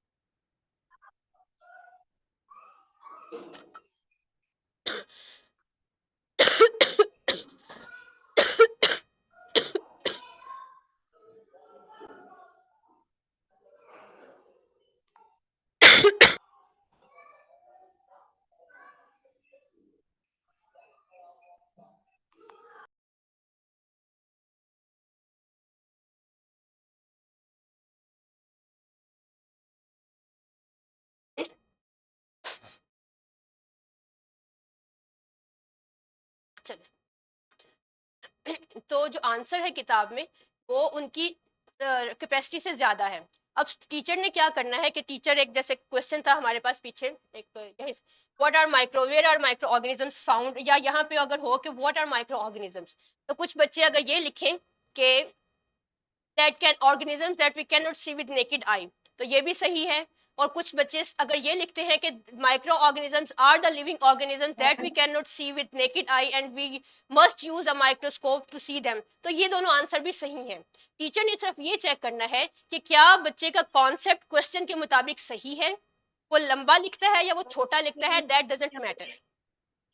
जी मिस मैम अरीशा। इसके लिए एक जो आपने लेक्चर दिया था रूब्रिक्स के ऊपर, जी जी आप ये चेक करेंगे जो आपकी क्वेश्चन की रिक्वायरमेंट है वो फिर है तो आप उस अकॉर्डिंग जो है वो ग्रेडिंग वगैरह करेंगे। एग्जैक्टली बिल्कुल सही कहा। जी बिल्कुल, आप वो सिर्फ वो कॉन्सेप्ट देखेंगी कि क्या स्टूडेंट का आंसर उस रिक्वायरमेंट पे पूरा उतर रहा है या नहीं उतर रहा। अगर उसने वो आंसर जो है वो एक लाइन में लिख दिया, 2 लफ्ज में लिख दिया, 3 लफ्ज में लिख दिया, 4 लाइनों में लिख दिया, that's okay. Length of the question answer doesn't matter, just concept is that thing that matters. Okay Miss Arisha? और okay ma'am, one more, yes please, one please, more question yes please. please, yes please। Science में बच्चे grammatical mistakes करते हैं, जी तो उन grammatical mistakes को हम यहाँ पर कॉन्सेप्चुअल स्टडी में किस तरह से देखेंगे? सबसे पहले तो हम ग्रामेटिकल मिस्टेक्स को इतना बॉदर नहीं करेंगे यहाँ पे, ठीक है, until unless कि वो हमारा कॉन्सेप्ट ही बिल्कुल उलट दें। ऐसी ग्रामेटिकल मिस्टेक्स जो हमारे कॉन्सेप्ट को बिल्कुल गलत कर दे, सिर्फ हम उनको कंसीडर करेंगे। Otherwise is am are was were ये चीजें मैटर नहीं करेंगी हमारे यहाँ। ठीक है, वो रूब्रिक में भी उनके पॉइंट्स नहीं होंगे। ठीक है, आप teacher extra grading, extra stars या एक्स्ट्रा उसको कुछ रिमार्क्स दे सकते हैं, लेकिन नंबर की ग्रेडिंग में वो इतनी मैटर नहीं करती। हाँ, अनटिल अनलेस कि वो पूरा कॉन्सेप्ट ही ना उलट दे। ठीक है, आपका बस कॉन्सेप्ट सही रहना चाहिए, बाकी थोड़े बहुत ग्रामेटिकल मिस्टेक्स आप इग्नोर कर देंगे और उसके लिए मार्किंग नहीं होगी। Thank you so much, thank you so okay much. Okay. अब आते हैं हम अपने एलएमएस की तरफ, जिसमें आपने देखना था कि ये देखेंगे कि ये जो एक बी लिफ्ट है आप क्लास में किस तरह से एग्जीक्यूट करेंगे। आते हैं अपने एलएमएस की तरफ। यहाँ पे हम देख चुके थे,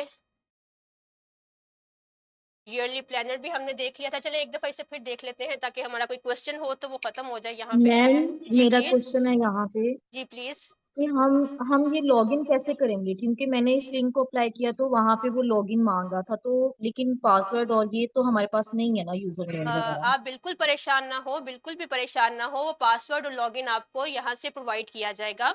जब आपका सेशन स्टार्ट होगा तो आपको लॉगिन, पासवर्ड, उस पे अपने स्टूडेंट्स की एंट्री, उनकी मार्किंग, ये सब कुछ आपको प्रोवाइड किया जाएगा। सो इसके लॉगिन के हवाले से आप फिक्रमंद नहीं हो, वो सून आपको आपसे शेयर कर दिया जाएगा। ठीक है, ओके मैम, ओके। अच्छा यहाँ मैम पे अभी जी जी प्लीज।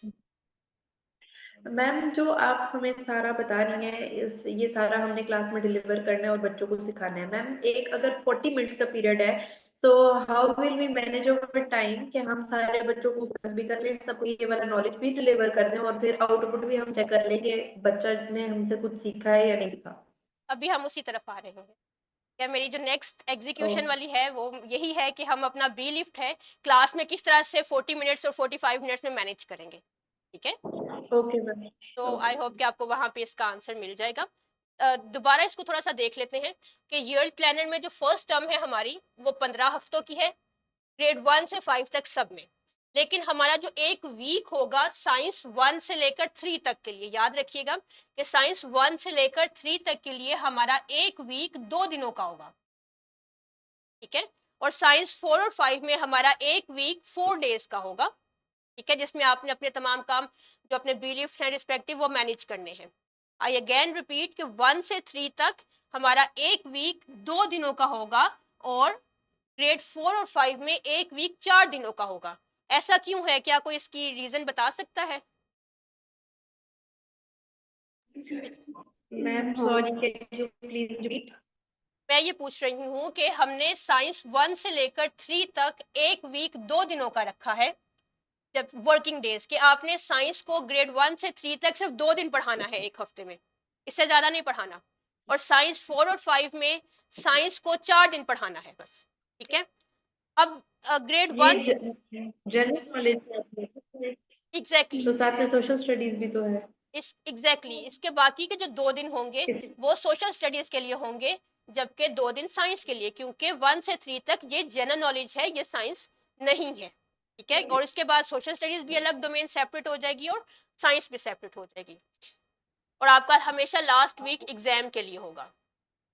अब आते हैं अपनी एग्जीक्यूशन की तरफ कि ये कैसे होगा।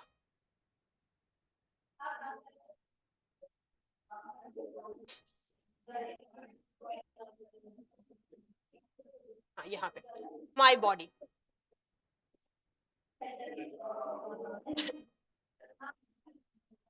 हमने देखा था ये बीलिफ 2, चले देख लेते हैं पहले।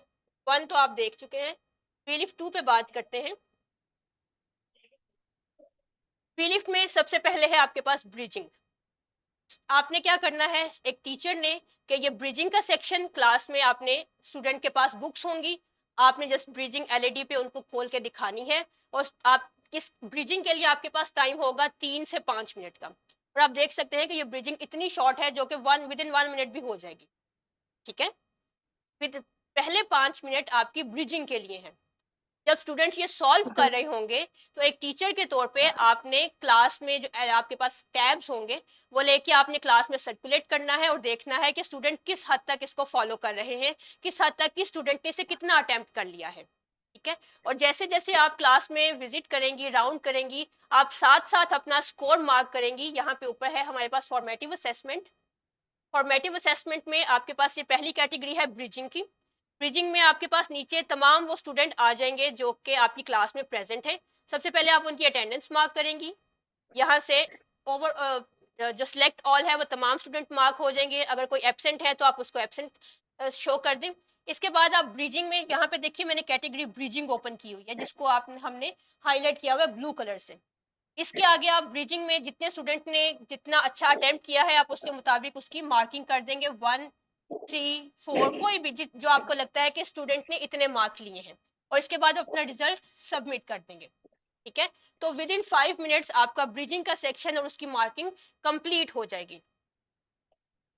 Is it clear? ठीक है, यहाँ पे ब्रिजिंग का पोर्शन विद इन 5 मिनट्स इस तरह से कंप्लीट हो जाएगा। जैसे ही ब्रिजिंग का पोर्शन कंप्लीट हो, आप आंसर पे क्लिक करेंगे और करेक्ट आंसर को क्लास में शो कर देंगे, ताकि स्टूडेंट्स अपने आंसर वेरीफाई कर लें कि क्या उन्होंने सही से मार्क किया है या कुछ उसमें कमी रह गई है। यहाँ से एक स्टूडेंट अपना सेल्फ चेक भी कर लेंगे, सेल्फ उसको टेस्ट भी कर लेंगे, और स्टूडेंट टीचर के लिए भी आसानी हो जाएगी मार्क करने में। ठीक है, उसको जो समझाने का टाइम है वो यहाँ से निकल जाएगा। ओके, इसके बाद आते हैं हम अपने नेक्स्ट सेक्शन की तरफ, जो कि था हमारा यहाँ पे किताब में फोकस। अच्छा, किताब में सिर्फ जो लर्निंग आउटकम है वो पहले सफे पे दिए गए हैं, और इस्लामिक पर्सपेक्टिव किताब में नहीं दिया गया। वो आपकी जो वीडियो होगी फोकस की, उस पे आपको बताया जाएगा। अब नेक्स्ट कम्स किताब में फोकस है। फोकस क्या है? What my body parts do. अब इसमें आप इस पे क्लिक करेंगे तो आपके पास एक वीडियो आएगी।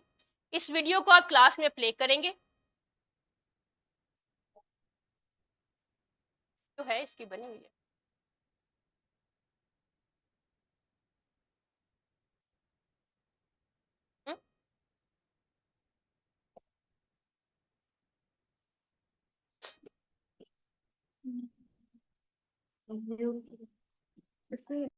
ये देखिए, ये आपके पास वो रिस्पेक्टिव वीडियो आ गई क्लास में, जिससे आप इसको डिस्प्ले प्ले करेंगे। चलिए इसको जरा प्ले करते हैं, देखते हैं कि बिस्मिल्लाहिर्रहमानिर्रहीम, अस्सलामु अलैकुम everyone.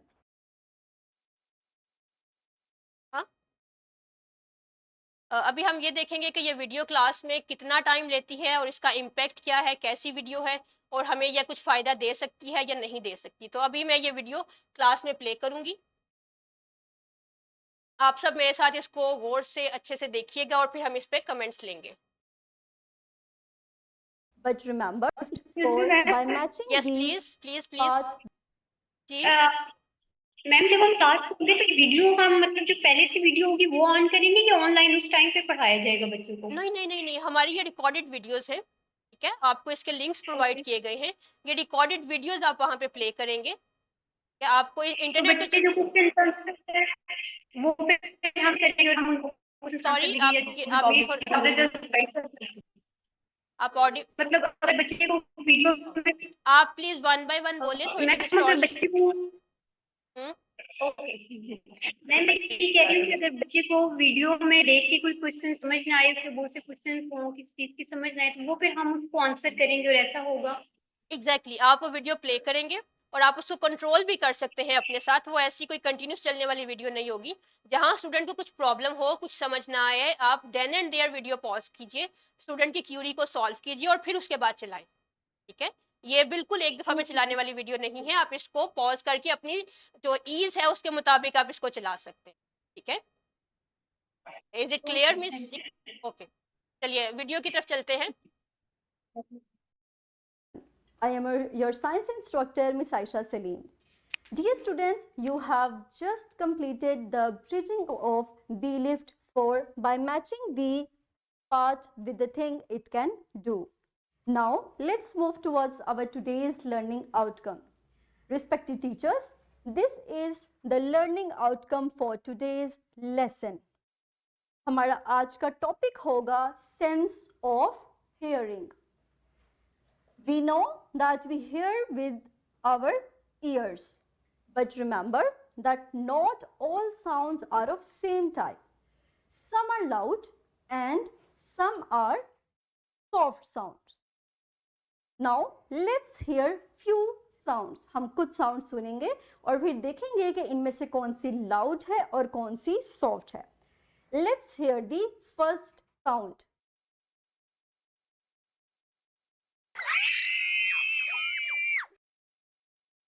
Let's hear the second sound.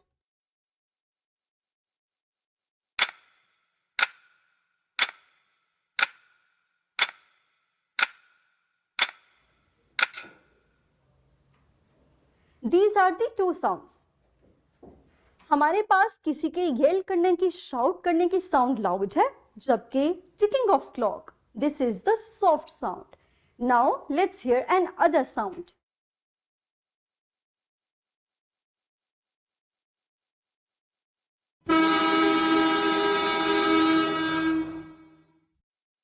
The next sound.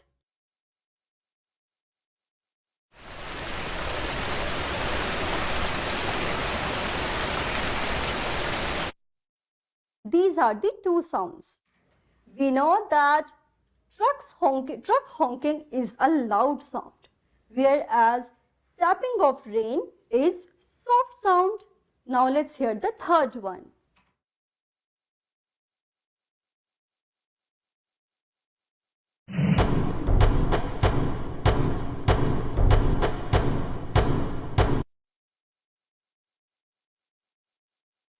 The next sound. Let's just listen now.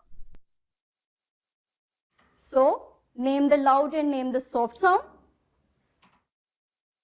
Beating drum is a loud sound, whereas whispering is a soft sound. अब मैं आपको एक और साउंड सुनाती हूँ और आप बताएंगे कि इसमें से लाउड साउंड कौन, ये लाउड है या सॉफ्ट साउंड है. Now here this sound.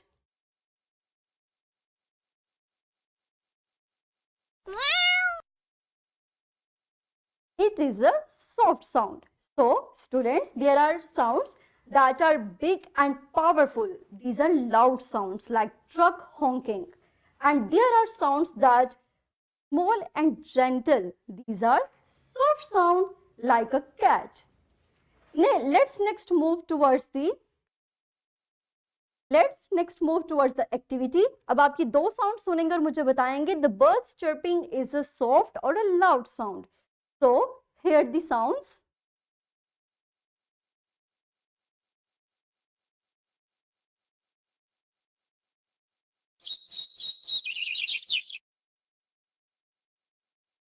Hear the sound.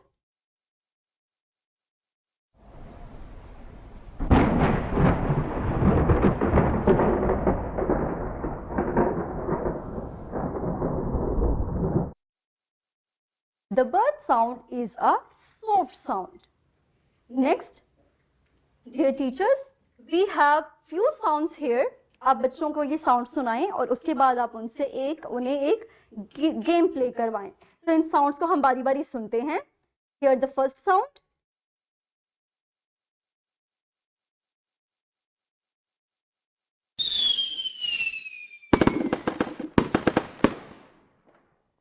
Hear the second.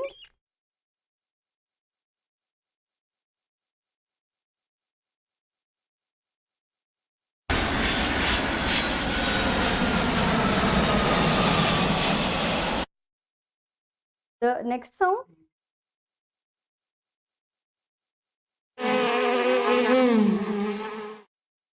And the last sound.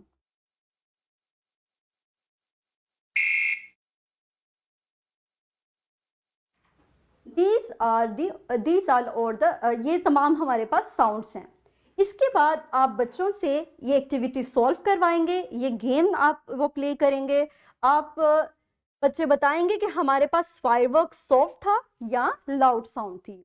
Teachers, ये गेम आप अपने तमाम बच्चों से इसको सॉल्व करवाइए. नेक्स्ट हम मूव करेंगे अपने वर्कशीट की तरफ, जिसका लिंक यहाँ पे आपको दिया गया है. इस पे क्लिक करके आप इजीली इसको ओपन कर सकते हैं. And students will solve this by matching the object with the sound, the objects that make sound. Next हमारे पास है फॉर्मेटिव चेक. आफ्टर ये बच्चे सॉल्व करेंगे फॉर्मेटिव चेक. इसमें कुछ साउंड्स हैं. The student will tell that either the sound is loud or slow. After doing this, they will go to the practice book page number 9. And furthermore, we have homework. आपकी teachers आपको ये homework assign करेंगे. That is on the page number 9 of your workbook. So, dear students, that's all about today's lesson. Inshallah, we will meet in the next video. Take care of yourself. Thank you very much and Allah Hafiz. Series dictation was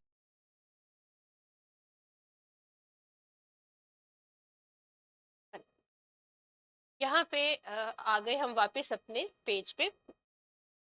अब आपने देखा कि ये जो अभी आपने video देखी थी वो 6 मिनट की वीडियो थी, टोटल 6 मिनट से भी कम टाइम की, और आपकी तमाम वीडियोस जितनी भी यहाँ पे बताई गई होंगी वो तमाम की तमाम वीडियोस 6 मिनट या इससे कम वक्त के लिए होंगी।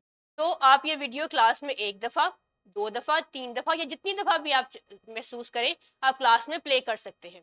ठीक है। अब वीडियो के बाद आपके पास कुछ एक्स्ट्रा लिंक्स भी हो सकते हैं, जैसे अभी जो टीचर ने बताया वीडियो में कि यहाँ पे गेम लिंक है, तो वो दोनों गेम लिंक्स यहाँ पे आपको दिए गए हैं। वो दो आप as per the availability of time आप क्लास में प्ले करेंगे, और वो जो भी एक्टिविटी वर्कशीट जो भी कुछ होगा वो आप क्लास में सॉल्व करेंगे। और इस काम के लिए जो हमने असाइन टाइम है वो 7 से 8 मिनट का है। इसके बाद आते हैं हम अपने फॉर्मेटिव चेक की तरफ।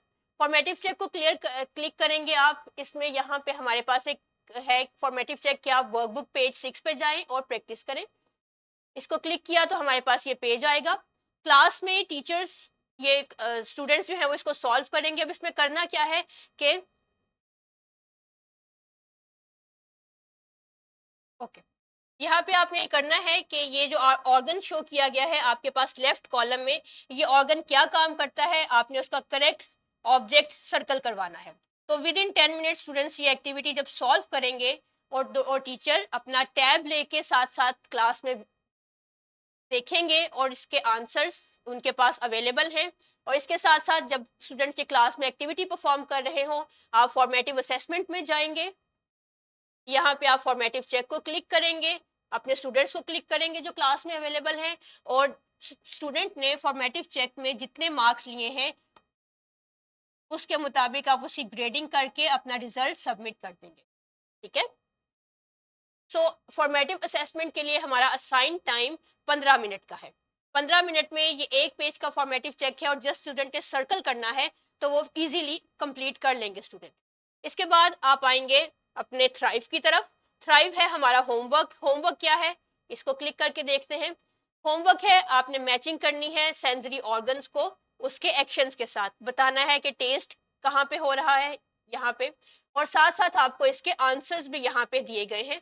आंसर पे क्लिक करेंगे तो ये आपके पास सॉल्व वर्कशीट आ जाएगी जिसे आप वेरीफाई कर सकते हैं अपने आंसर्स को। और थ्राइव चूंकि होमवर्क घर के लिए है तो नेक्स्ट डे ये आप इसकी मार्किंग यहाँ पे फॉर्मेटिव असेसमेंट में थ्राइव की मार्किंग आप वेरी नेक्स्ट डे करेंगी, या जो आपको वीक में 2 दिन एक्स्ट्रा मिल गए हैं साइंस के लिए आप उन दिनों में करेंगे। ठीक है। लेकिन आप हर स्टूडेंट का होमवर्क चेक करके उसके मुताबिक मार्किंग करके अपना रिजल्ट सबमिट करवा देंगे। तो ब्रिजिंग से लेकर ब्रिजिंग के हो गए 5 से 7 मिनट। फोकस के लिए हमारे पास है 8 से 10 मिनट, 12 मिनट भी जा सकते हैं, और फॉर्मेटिव चेक के लिए हमारे पास 15 से 20 मिनट है। तो विद इन 40 मिनट्स ये हमारा एक बी लिफ्ट इजीली मैनेज हो सकता है, कंप्लीट हो सकता है। तो यहाँ पे हमारा बी लिफ्ट ग्रेड 1 के लिए एंड होता है। यहाँ तक किसी का कोई सवाल हो तो वो मुझसे पूछ सकता है ताकि हम उसको क्लियर करके आगे चलें। जी पार्टिसिपेंट्स किसी का कोई क्वेश्चन हो यहाँ तक तो वो प्लीज अपना आंसर कर सकता है, क्वेश्चन कर सकता है। वालेकुम अस्सलाम। मैम मैं क्वेश्चन तो नहीं है ऐसा क्योंकि आपने क्लियर बहुत अच्छे से किया है, लेकिन मेरी एक वो कमेंट है इस पे। जी प्लीज। वो ये है कि अक्सर जब हम स्टूडेंट्स को पढ़ा रहे होते हैं ना तो वो बस ये समझते हैं कि ये जो साइंस है ना ये कुछ अलग ही दुनिया है जी। तो अभी ये जो मेथड है ना इसमें अब हम स्टूडेंट्स को एटलीस्ट इस चीज से अवेयर कर सकते हैं कि ये जो चीज हम पढ़ रहे हैं ये जो किताबें हैं ये बेसिकली हमारे इर्द गिर्द इन्वायरमेंट में ही मौजूद है हर चीज, जो कि पहले स्टूडेंट्स नहीं कर पा रहे थे लेकिन अब वो इस चीज को कर पाएंगे। अब बहुत से टीचर्स ऐसे भी होते हैं कि जो अब ज्यादातर टीचर्स की यही कोशिश होती है कि हम अपने स्टूडेंट्स को जो है उनके इन्वायरमेंट पे या जो उनके इर्द गिर्द जो चीजें मौजूद हैं उनसे रिलेटेड लेके चलें, लेकिन स्टूडेंट्स जो है फिर भी किताबों को देते हुए उस स्टूडेंट अपने टीचर्स की बात को जो है ना समझ नहीं पाते थे।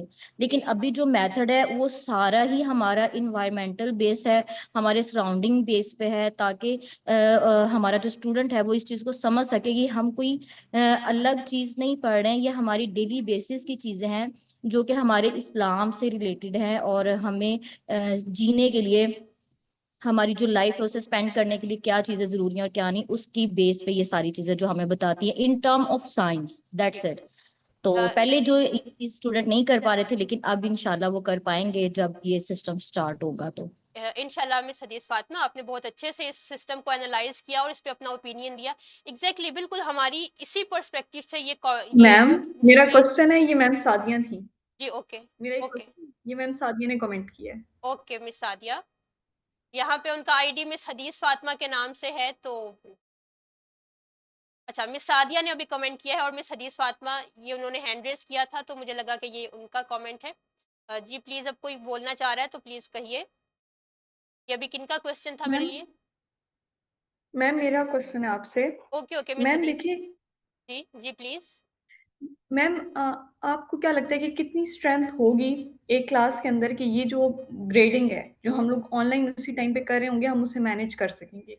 कितनी मतलब स्ट्रेंथ को हम मैनेज कर सकते हैं इसके अंदर? आप इसमें 35 से 40 स्टूडेंट्स को इस टाइम में 40 मिनट्स में इनकी ब्रिजिंग, फॉर्मेटिव चेक और थ्राइव इसको मैनेज कर सकते हैं, और ये मैम प्रैक्टिकली जी मैम देखिए, थ्राइव और फॉर्मेटिव असेसमेंट वो तो इंसान कर लेता है, लेकिन जो ऑन द स्पॉट मार्किंग है, ग्रेडिंग है, वो आपने बोला 15 मिनट्स हमारे पास फॉर्मेटिव के लिए ना, फॉर्मेटिव असेसमेंट के लिए, तो 15 मिनट्स के अंदर अगर 5 मिनट के अंदर भी क्वेश्चन को असाइन किया जाता है, तो बच्चा कम से कम भी 5 से 7 मिनट लेता है to understand the question and to solve it.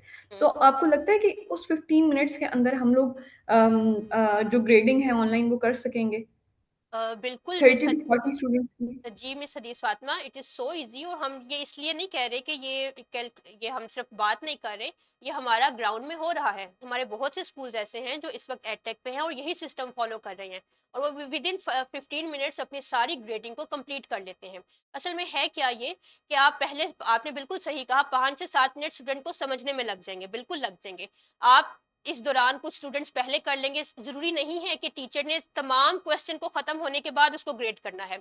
आप जब क्लास में विजिट कर रहे हैं, क्लास में एक से दूसरे बच्चे के पास जब टीचर जा रहा है, तो उसको आइडिया हो जाता है कि इसने ग्रेडिंग ये किस हद तक कर सकता है या इसने कितनी की है, तो उसी बेस पे आप रैंडम जज उसको करके उसकी मार्किंग कर देंगे। आप इस बात का वेट नहीं करेंगे कि सारे स्टूडेंट्स इसको कंप्लीट करें और at the end of the class आप इसकी ग्रेडिंग करें। आप विद इन, जब आप क्लास में विद इन फॉर्मेटिव चेक आप जब क्लास बच्चे कर रहे हैं, तो आप जाते जाते भी उसको आपने एक नजर देखा, आपको आइडिया हो गया कि स्टूडेंट ने बिल्कुल सही मार्क किया है, चाहे उसने एक क्वेश्चन किया है, 2 क्वेश्चन किए हैं, तो आप उसी के मुताबिक उसकी ग्रेडिंग करके नेक्स्ट स्टूडेंट की तरफ मूव कर लेंगे। तो आप बिल्कुल बेफिक्र रहिए, 15 से 20 मिनट में इसकी ग्रेडिंग पूरी क्लास की 35 से 40 बच्चों की बड़ी आसानी से हो जाएगी।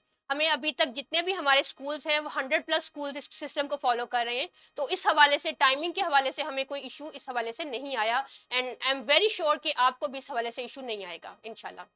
ओके, इंशाल्लाह मैम।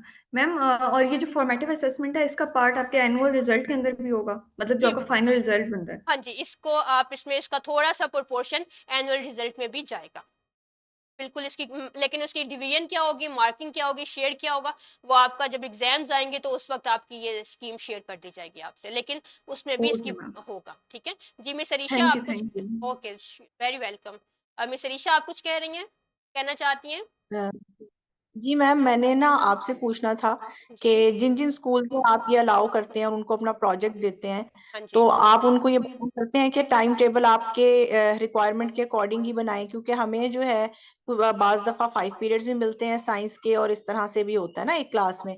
जी। तो ये आप कैसे बाउंड करेंगे कि आपके मुताबिक ही उनका टाइम टेबल बने? मिस अरीशा, आप ये मुझे बताइए कि आप एडटेक से हैं या आप एनएसएसई के हैं, Nawaz Sharif school of eminence से, या आप में अभी ये इंट्रोड्यूस हो रहा है। उससे पहले आपने जैसे बताया 4 डेज और 3 डेज, तो हाँ हम जी हफ्ते में 5 डेज भी हमें साइंस के पीरियड मिलते हैं, और 1 डे में बाद दफा कंसेक्टिव पीरियड यानी 2 ब्लॉक पीरियड भी हो जाते हैं।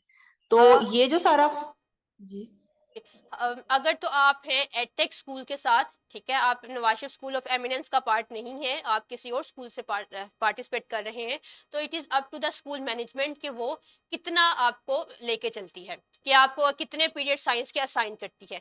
हमारी तरफ से जितने रिक्वायरमेंट है एक वीक में, वो 4 दिनों की है, 4 से 5 तक, और 2 दिनों की है, 1 से 2 तक।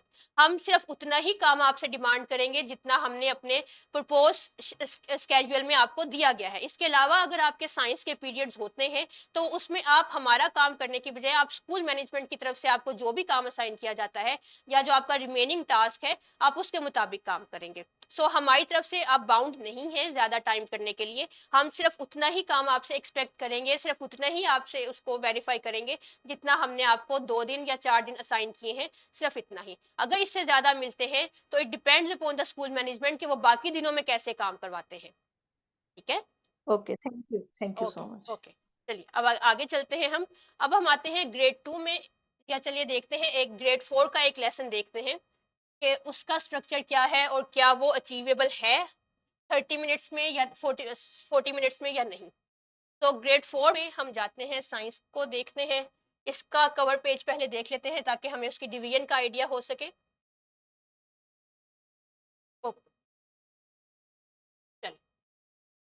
टू पेज, ठीक है। यहाँ से अगेन ये उस ग्रेड साइंस 4 का आपके पास कवर पेज आ गया है, इनर पेज है। इसके बाद हमारे पास प्लानर होगा,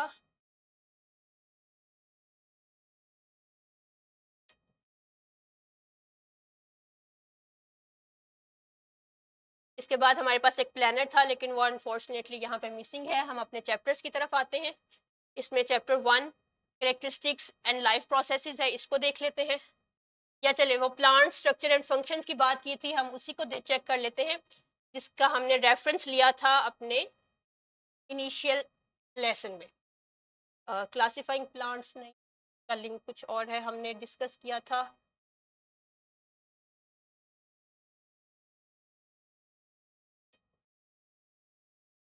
यहाँ पे ये है आपके पास बी लिफ्ट नंबर 6, और बी लिफ्ट नंबर 6 में ब्रिजिंग है आपके पास।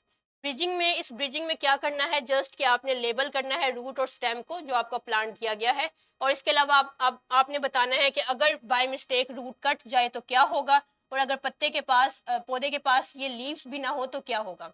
So it may be 1 word और 1 सेंटेंस आंसर। आप इस करवाने के बाद इसके आंसर्स को वेरीफाई करेंगे और 5 से 7 मिनट में ये एक्टिविटी परफॉर्म हो जाएगी इजीली।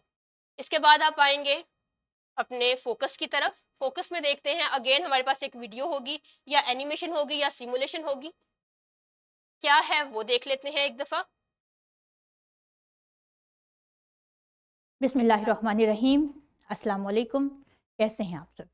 मैं हूं मलिहा यास्मीन और आज हम मौजूद हैं साइंस की क्लास में। हमारा बी लिफ्ट है आज, बी लिफ्ट 6। सबसे पहले बी लिफ्ट 6 की ब्रिजिंग का सोल्यूशन देख लीजिए जो अभी आपने सॉल्व किया है। हमारा आज का लेसन इसी की एक्सटेंशन है, इसी से मुतल्लिक है, और वो है कि फ्लावरिंग प्लांट्स जिसकी क्लासिफिकेशन हमने पीछे की थी पहली क्लास में बी लिफ्ट 5 में, उसमें के मेजर पार्ट्स क्या होते हैं, यानी फ्लावरिंग प्लांट्स के कैरेक्टरिस्टिक्स क्या होते हैं, वो हम आज देखेंगे।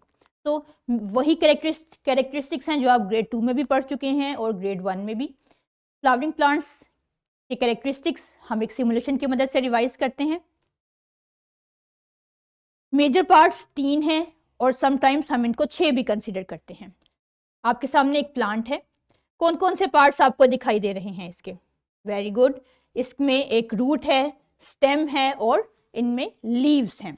अब हर प्लांट के हर हिस्से का कुछ ना कुछ फंक्शन है, हर फंक्शन को हम इन डिटेल देखेंगे। सबसे पहले हम देखते हैं कि रूट्स क्या हैं। रूट्स, उनमें ब्रांचेस होती हैं। आप पहले देख लीजिए कि रूट्स में ब्रांचेस हैं, छोटे छोटे से आपको हेयर्स दिखाई दे रहे हैं, रूट लाइक स्ट्रक्चर्स हैं ये, जिन्हें रूट हेयर्स कहते हैं।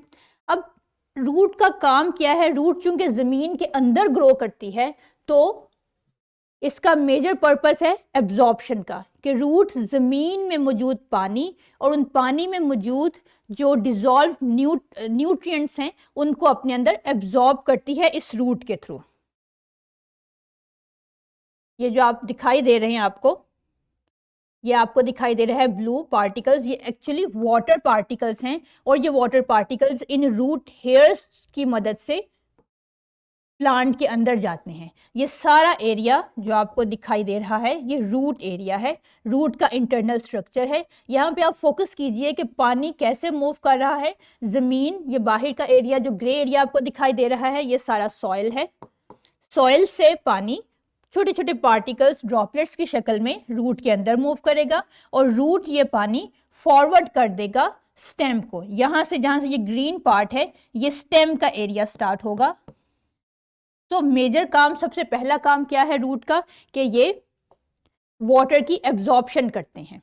और दूसरा काम क्या है कि चूंकि ये जमीन में बहुत ज्यादा इनकी ब्रांचेस हैं, क्योंकि इनकी ब्रांचेस बहुत ज्यादा होती हैं, तो ये जमीन में प्लांट को स्ट्रांगली एंकर करते हैं। आगे बढ़ते हैं। स्टेम, स्टेम जो कि रूट से बिल्कुल उसकी रूट का नेक्स्ट पार्ट है और ये जमीन के ऊपर ग्रो करता है। अब स्टेम चूंकि वर्टिकल हैं, आपका एक फंक्शन तो आप सबको पता है कि इस पे ब्रांचेस लगती हैं, ब्रांचेस हैं, इस ब्रांचेस में डिस्ट्रीब्यूट होता है और इन ब्रांचेस पे फल लगते हैं, पत्ते उगते हैं और फूल लगते हैं। तो ये प्लांट्स के मुख्तलिफ पार्ट्स को सपोर्ट करता है। लेकिन स्टेम का मेजर पर्पस क्या है कि ये मटेरियल्स की मूवमेंट करता है। एक ट्रांसपोर्ट तो आपने देखी जो कि रूट से थी, कि रूट ने वाटर को एब्जॉर्ब किया और उसने ट्रांसफर कर दिया ये पानी स्टेम को।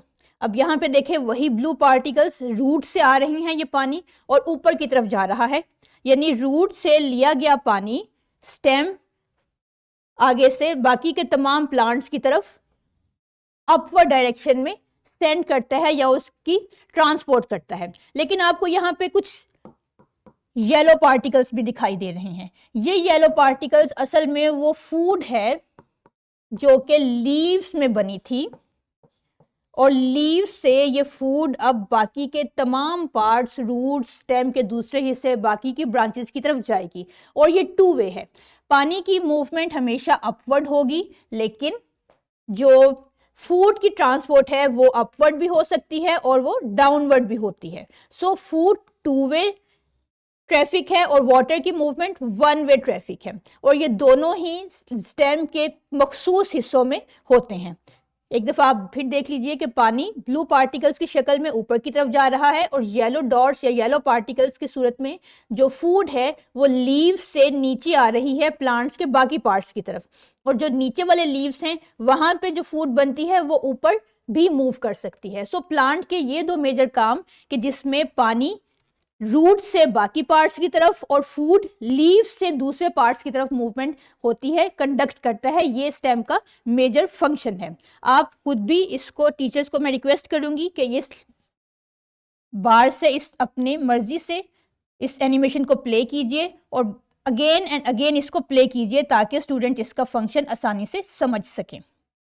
ज़्यादा चूंकि ग्रेड 4 है, ज़्यादा डिटेल में इसके स्ट्रक्चर को डिस्कस करने की ज़रूरत नहीं है क्योंकि हम इसको आगे वाली क्लासेस में पढ़ेंगे।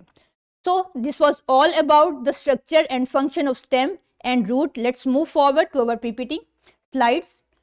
तो एक गेम खेलते हैं। आपने फंक्शन तो इसका समझ लिया, आपके सामने कुछ ऑप्शंस आएंगी, आपने बताना है स्टेटमेंट को पढ़ के कि इसका करेक्ट ऑप्शन क्या है। चलिए, root absorb dash and minerals from the soil. Root soil से क्या एब्जॉर्ब करता है?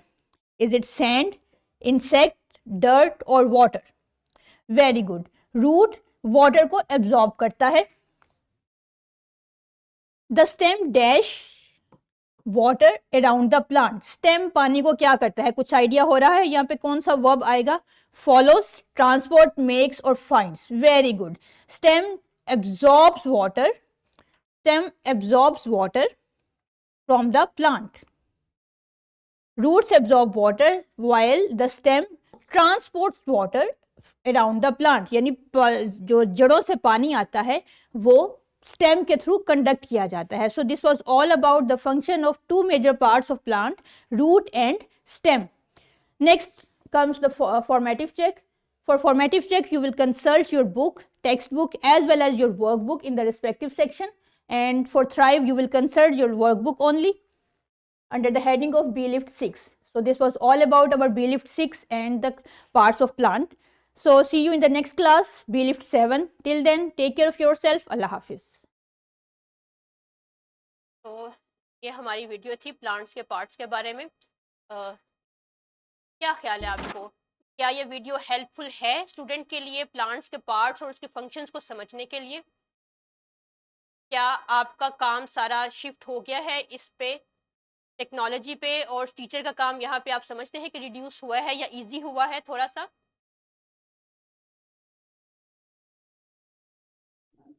Yes, ma'am. Okay, thank you so much, thank you so much. और अभी आप मजीद देखेंगे भी कि जब आप इसको प्रैक्टिकली ऑन ग्राउंड अप्लाई करते हैं तो ये आपको बर्डनाइज नहीं करेगा, बल्कि आपको सपोर्ट करेगा आपके अपने कॉन्सेप्ट को क्लियर करने में भी और क्लास में इसको एग्जीक्यूट करने में भी। जी thank you so much Sadia and everyone जो आप इस सिस्टम को अप्रिशिएट कर रहे हैं। लेकिन हम चाहते हैं कि अगर इसमें कोई डेफिशिएंसी है तो वो आप हमें जरूर बताइए ताकि हम इसको इम्प्रूव कर सकें। एक सिस्टम अपने जो यूजर्स हैं उनके बगैर इनकम्प्लीट होता है। जब तक आप फीडबैक पॉजिटिव फीडबैक नहीं देंगे इसमें इम्प्रूवमेंट के चांसेस कम रह जाते हैं। तो अपना कोई भी फीडबैक है आप इसके बारे में जरूर हमसे शेयर कीजिएगा। अच्छा, यहाँ पे आपने एक सिमुलेशन देखी थी, इसका लिंक आपके पास यहाँ पे अवेलेबल होगा ताकि आप अपने ईज के लिए जब चाहें वो लिंक प्ले करें और क्लास में एक से ज्यादा दफा भी वो आपके साथ शेयर, क्लास में स्टूडेंट्स के साथ शेयर कर सकें। Next comes thrive formative check. Formative check में पहले है एमसीक्यूज, ये 2 एमसीक्यूज आप क्लास में बच्चे फौरन से 1-2 मिनट में कर लेंगे। इसके बाद आप इसके जाएंगे वर्कबुक की तरफ। वर्कबुक में आपने सिर्फ ये करना है कि स्टूडेंट ने प्लांट्स के पार्ट्स को लेबल करना है और 3 से 4 सेंटेंसेस में बताना है कि ये प्लांट्स का पार्ट कैसे हेल्पफुल है प्लांट के लिए। और इसके बाद आप उसकी अगेन आंसर शो करेंगे और ये है उसके आंसर। जो आपका फॉर्मेटिव चेक है इसका सोल्यूशन भी आपके पास अवेलेबल है राइट नाउ। वो नहीं आ रहा मेरे पास, लेकिन आपके पास तमाम सॉल्यूशंस अवेलेबल होंगे। देन कम्स थ्राइव, ये थ्राइव है और इसका साथ आंसर्स हैं। तो ये एक मैक्सिमम आंसर जो आपको दिखाया गया है ये मैक्सिमम वर्ड्स का आंसर है। स्टूडेंट इसमें से 1 या 2 लफ्ज अपने कॉन्सेप्ट के मुताबिक दे सकते हैं। यहाँ हमने आपको मैक्सिमम आंसर दिया है कि इससे ज्यादा इसका आंसर नहीं हो सकता। ठीक है, तो आप देखें कि वो आपकी विद इन लाइन्स भी आ रहा है और स्टूडेंट आई एम श्योर कि स्टूडेंट्स इसे ब्रीफ ही बयान करते हैं। तो ये था हमारा एक और बी लिफ्ट और इसकी मार्किंग भी आप विद इन टाइम कंप्लीट कर सकते हैं।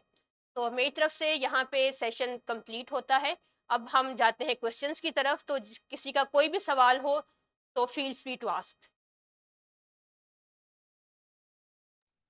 मैम मेरा क्वेश्चन है कि ये तो अभी आपने आज जर्नल बेस पे साइंस का बताया है जिसमें आपने बायो को सिलेक्ट किया था। तो जैसे 9-10 है ना, फर्स्ट ईयर सेकंड ईयर 9-10, तो उनके लिए केमिस्ट्री फिजिक्स इनका क्या रहेगा, किस तरीके से होगा इनका? सेम पैटर्न यही रहेगा। बी लिफ्ट का सेम स्ट्रक्चर है, bridging, focus, formative check, then thrive.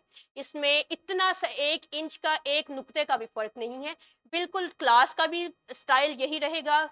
B lift का स्ट्रक्चर, बी लिफ्ट का पैटर्न, उसकी एग्जीक्यूशन, उसकी assessment, marking, each and everything यही रहेगी। यही एलएमएस है, सब कुछ यही है। और बाकी आपको तफसील उसकी जब आप 9 की ट्रेनिंग में जाएंगे तो आपको वहां पे मिल जाएगी। लेकिन सेम ईसीसी से लेकर ग्रेड 9-10 तक सेम यही पैटर्न है, स्ट्रक्चर सब कुछ सही है, यही है। और इसके कॉन्सेप्ट, इसके बारे में आप फिक्रमंद ना हो कि 9th में बहुत जो है वो ज्यादा कॉन्सेप्ट ज्यादा टाइम लेंगे। आप देखेंगे कि वो कॉन्सेप्ट जिसको स्टूडेंट एक हफ्ते तक भी मुश्किल से समझ पाता है वो 45 मिनट्स में कितनी आसानी से ना सिर्फ ग्रैस्प कर लेगा बल्कि इसको असेसमेंट में भी अच्छे से परफॉर्म कर सकेगा। सो इस बारे में आप बिल्कुल भी फिक्रमंद ना हो। इनका एक ही स्ट्रक्चर है, एक ही पैटर्न है, एक ही स्टाइल है। ओके मिस सादिया, मेरा कहने का मतलब ये था कि लाइक ये जो एडटेक है हमारे पास वेबसाइट है, इसी में हमारे पास 9-10 फर्स्ट ईयर सेकंड ईयर का भी ये सब कुछ इसी वेबसाइट पे एलएमएस कैम्ब्रिज एलएमएस पे इसी पे आपको 9-10 भी असाइन हो जाएंगे और अगर फर्स्ट ईयर सेकंड ईयर हुई तो वो भी असाइन हो जाएंगे। और मैम जो करिकुलम होगा वो भी इसी में हमारे पास गिवन होगा, हमें कहीं से भी डाउनलोड करने की जरूरत तो नहीं है ना? फिलहाल तो इसमें हमने करिकुलम ऐड नहीं किया। आप इसको वो ncc.gov.pk मैं इधर लिख देती हूँ, ncc.gov.pk इस वेबसाइट से जाके आप अपना कोई भी करिकुलम जो भी आपको चाहिए आप वहां से डाउनलोड कर सकते हैं। लेकिन सून ये करिकुलम भी आपको वेबसाइट पे अवेलेबल हो जाएगा। हम इसके लिए भी काम कर रहे हैं तो जल्दी आपको ये वेबसाइट पे मिल जाएगा। ओके, किसी और का कोई भी सवाल हो तो फील फ्री टू आस्क।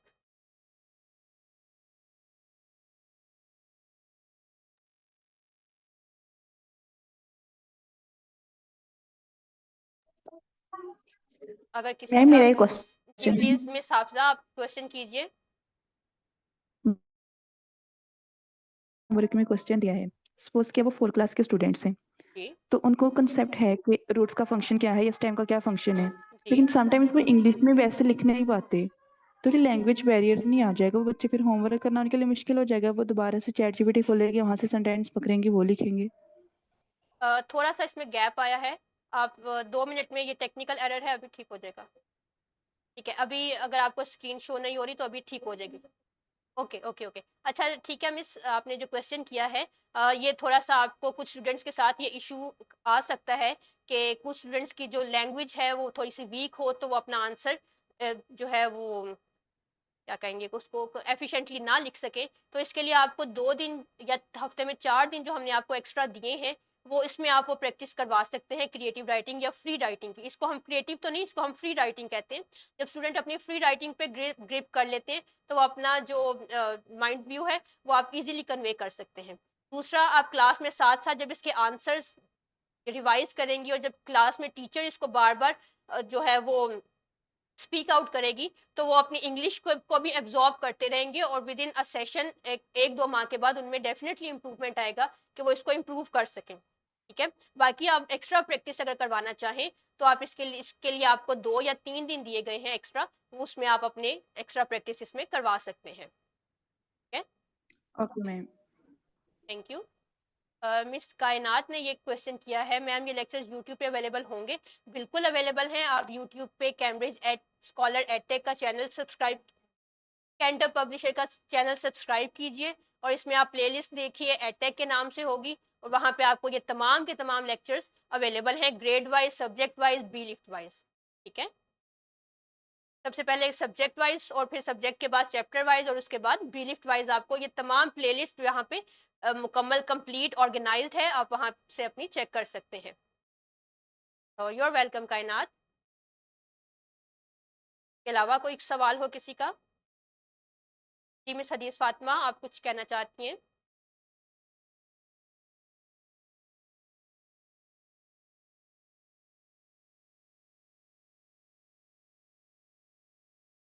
चलिए, अगर किसी का कोई सवाल नहीं है, स्कूल कब स्टार्ट होगा? जी मिस, अगर तो आप एडटेक से हैं तो आपका अप्रैल का session within 1 week start हो जाएगा, और अगर आप नवाशिफ स्कूल ऑफ एमिनेंस से हैं तो विद इन 1 मंथ आपका स्कूल स्टार्ट हो जाएगा इंशाल्लाह। सून आप क्लास में होंगी अपने प्यारे प्यारे स्टूडेंट्स के साथ। चलिए, मेरा ख्याल है okay, welcome, you are welcome miss Hafiza. अगर इसके बाद किसी का भी कोई सवाल हो वो आप कमेंट्स में हमें लिख सकते हैं, I will definitely answer it. ठीक है, और अब मेरी तरफ से वाइंड अप है, आप सबके लिए बेस्ट विशेस हैं, अपना ख्याल रखिएगा, अल्लाह हाफिज।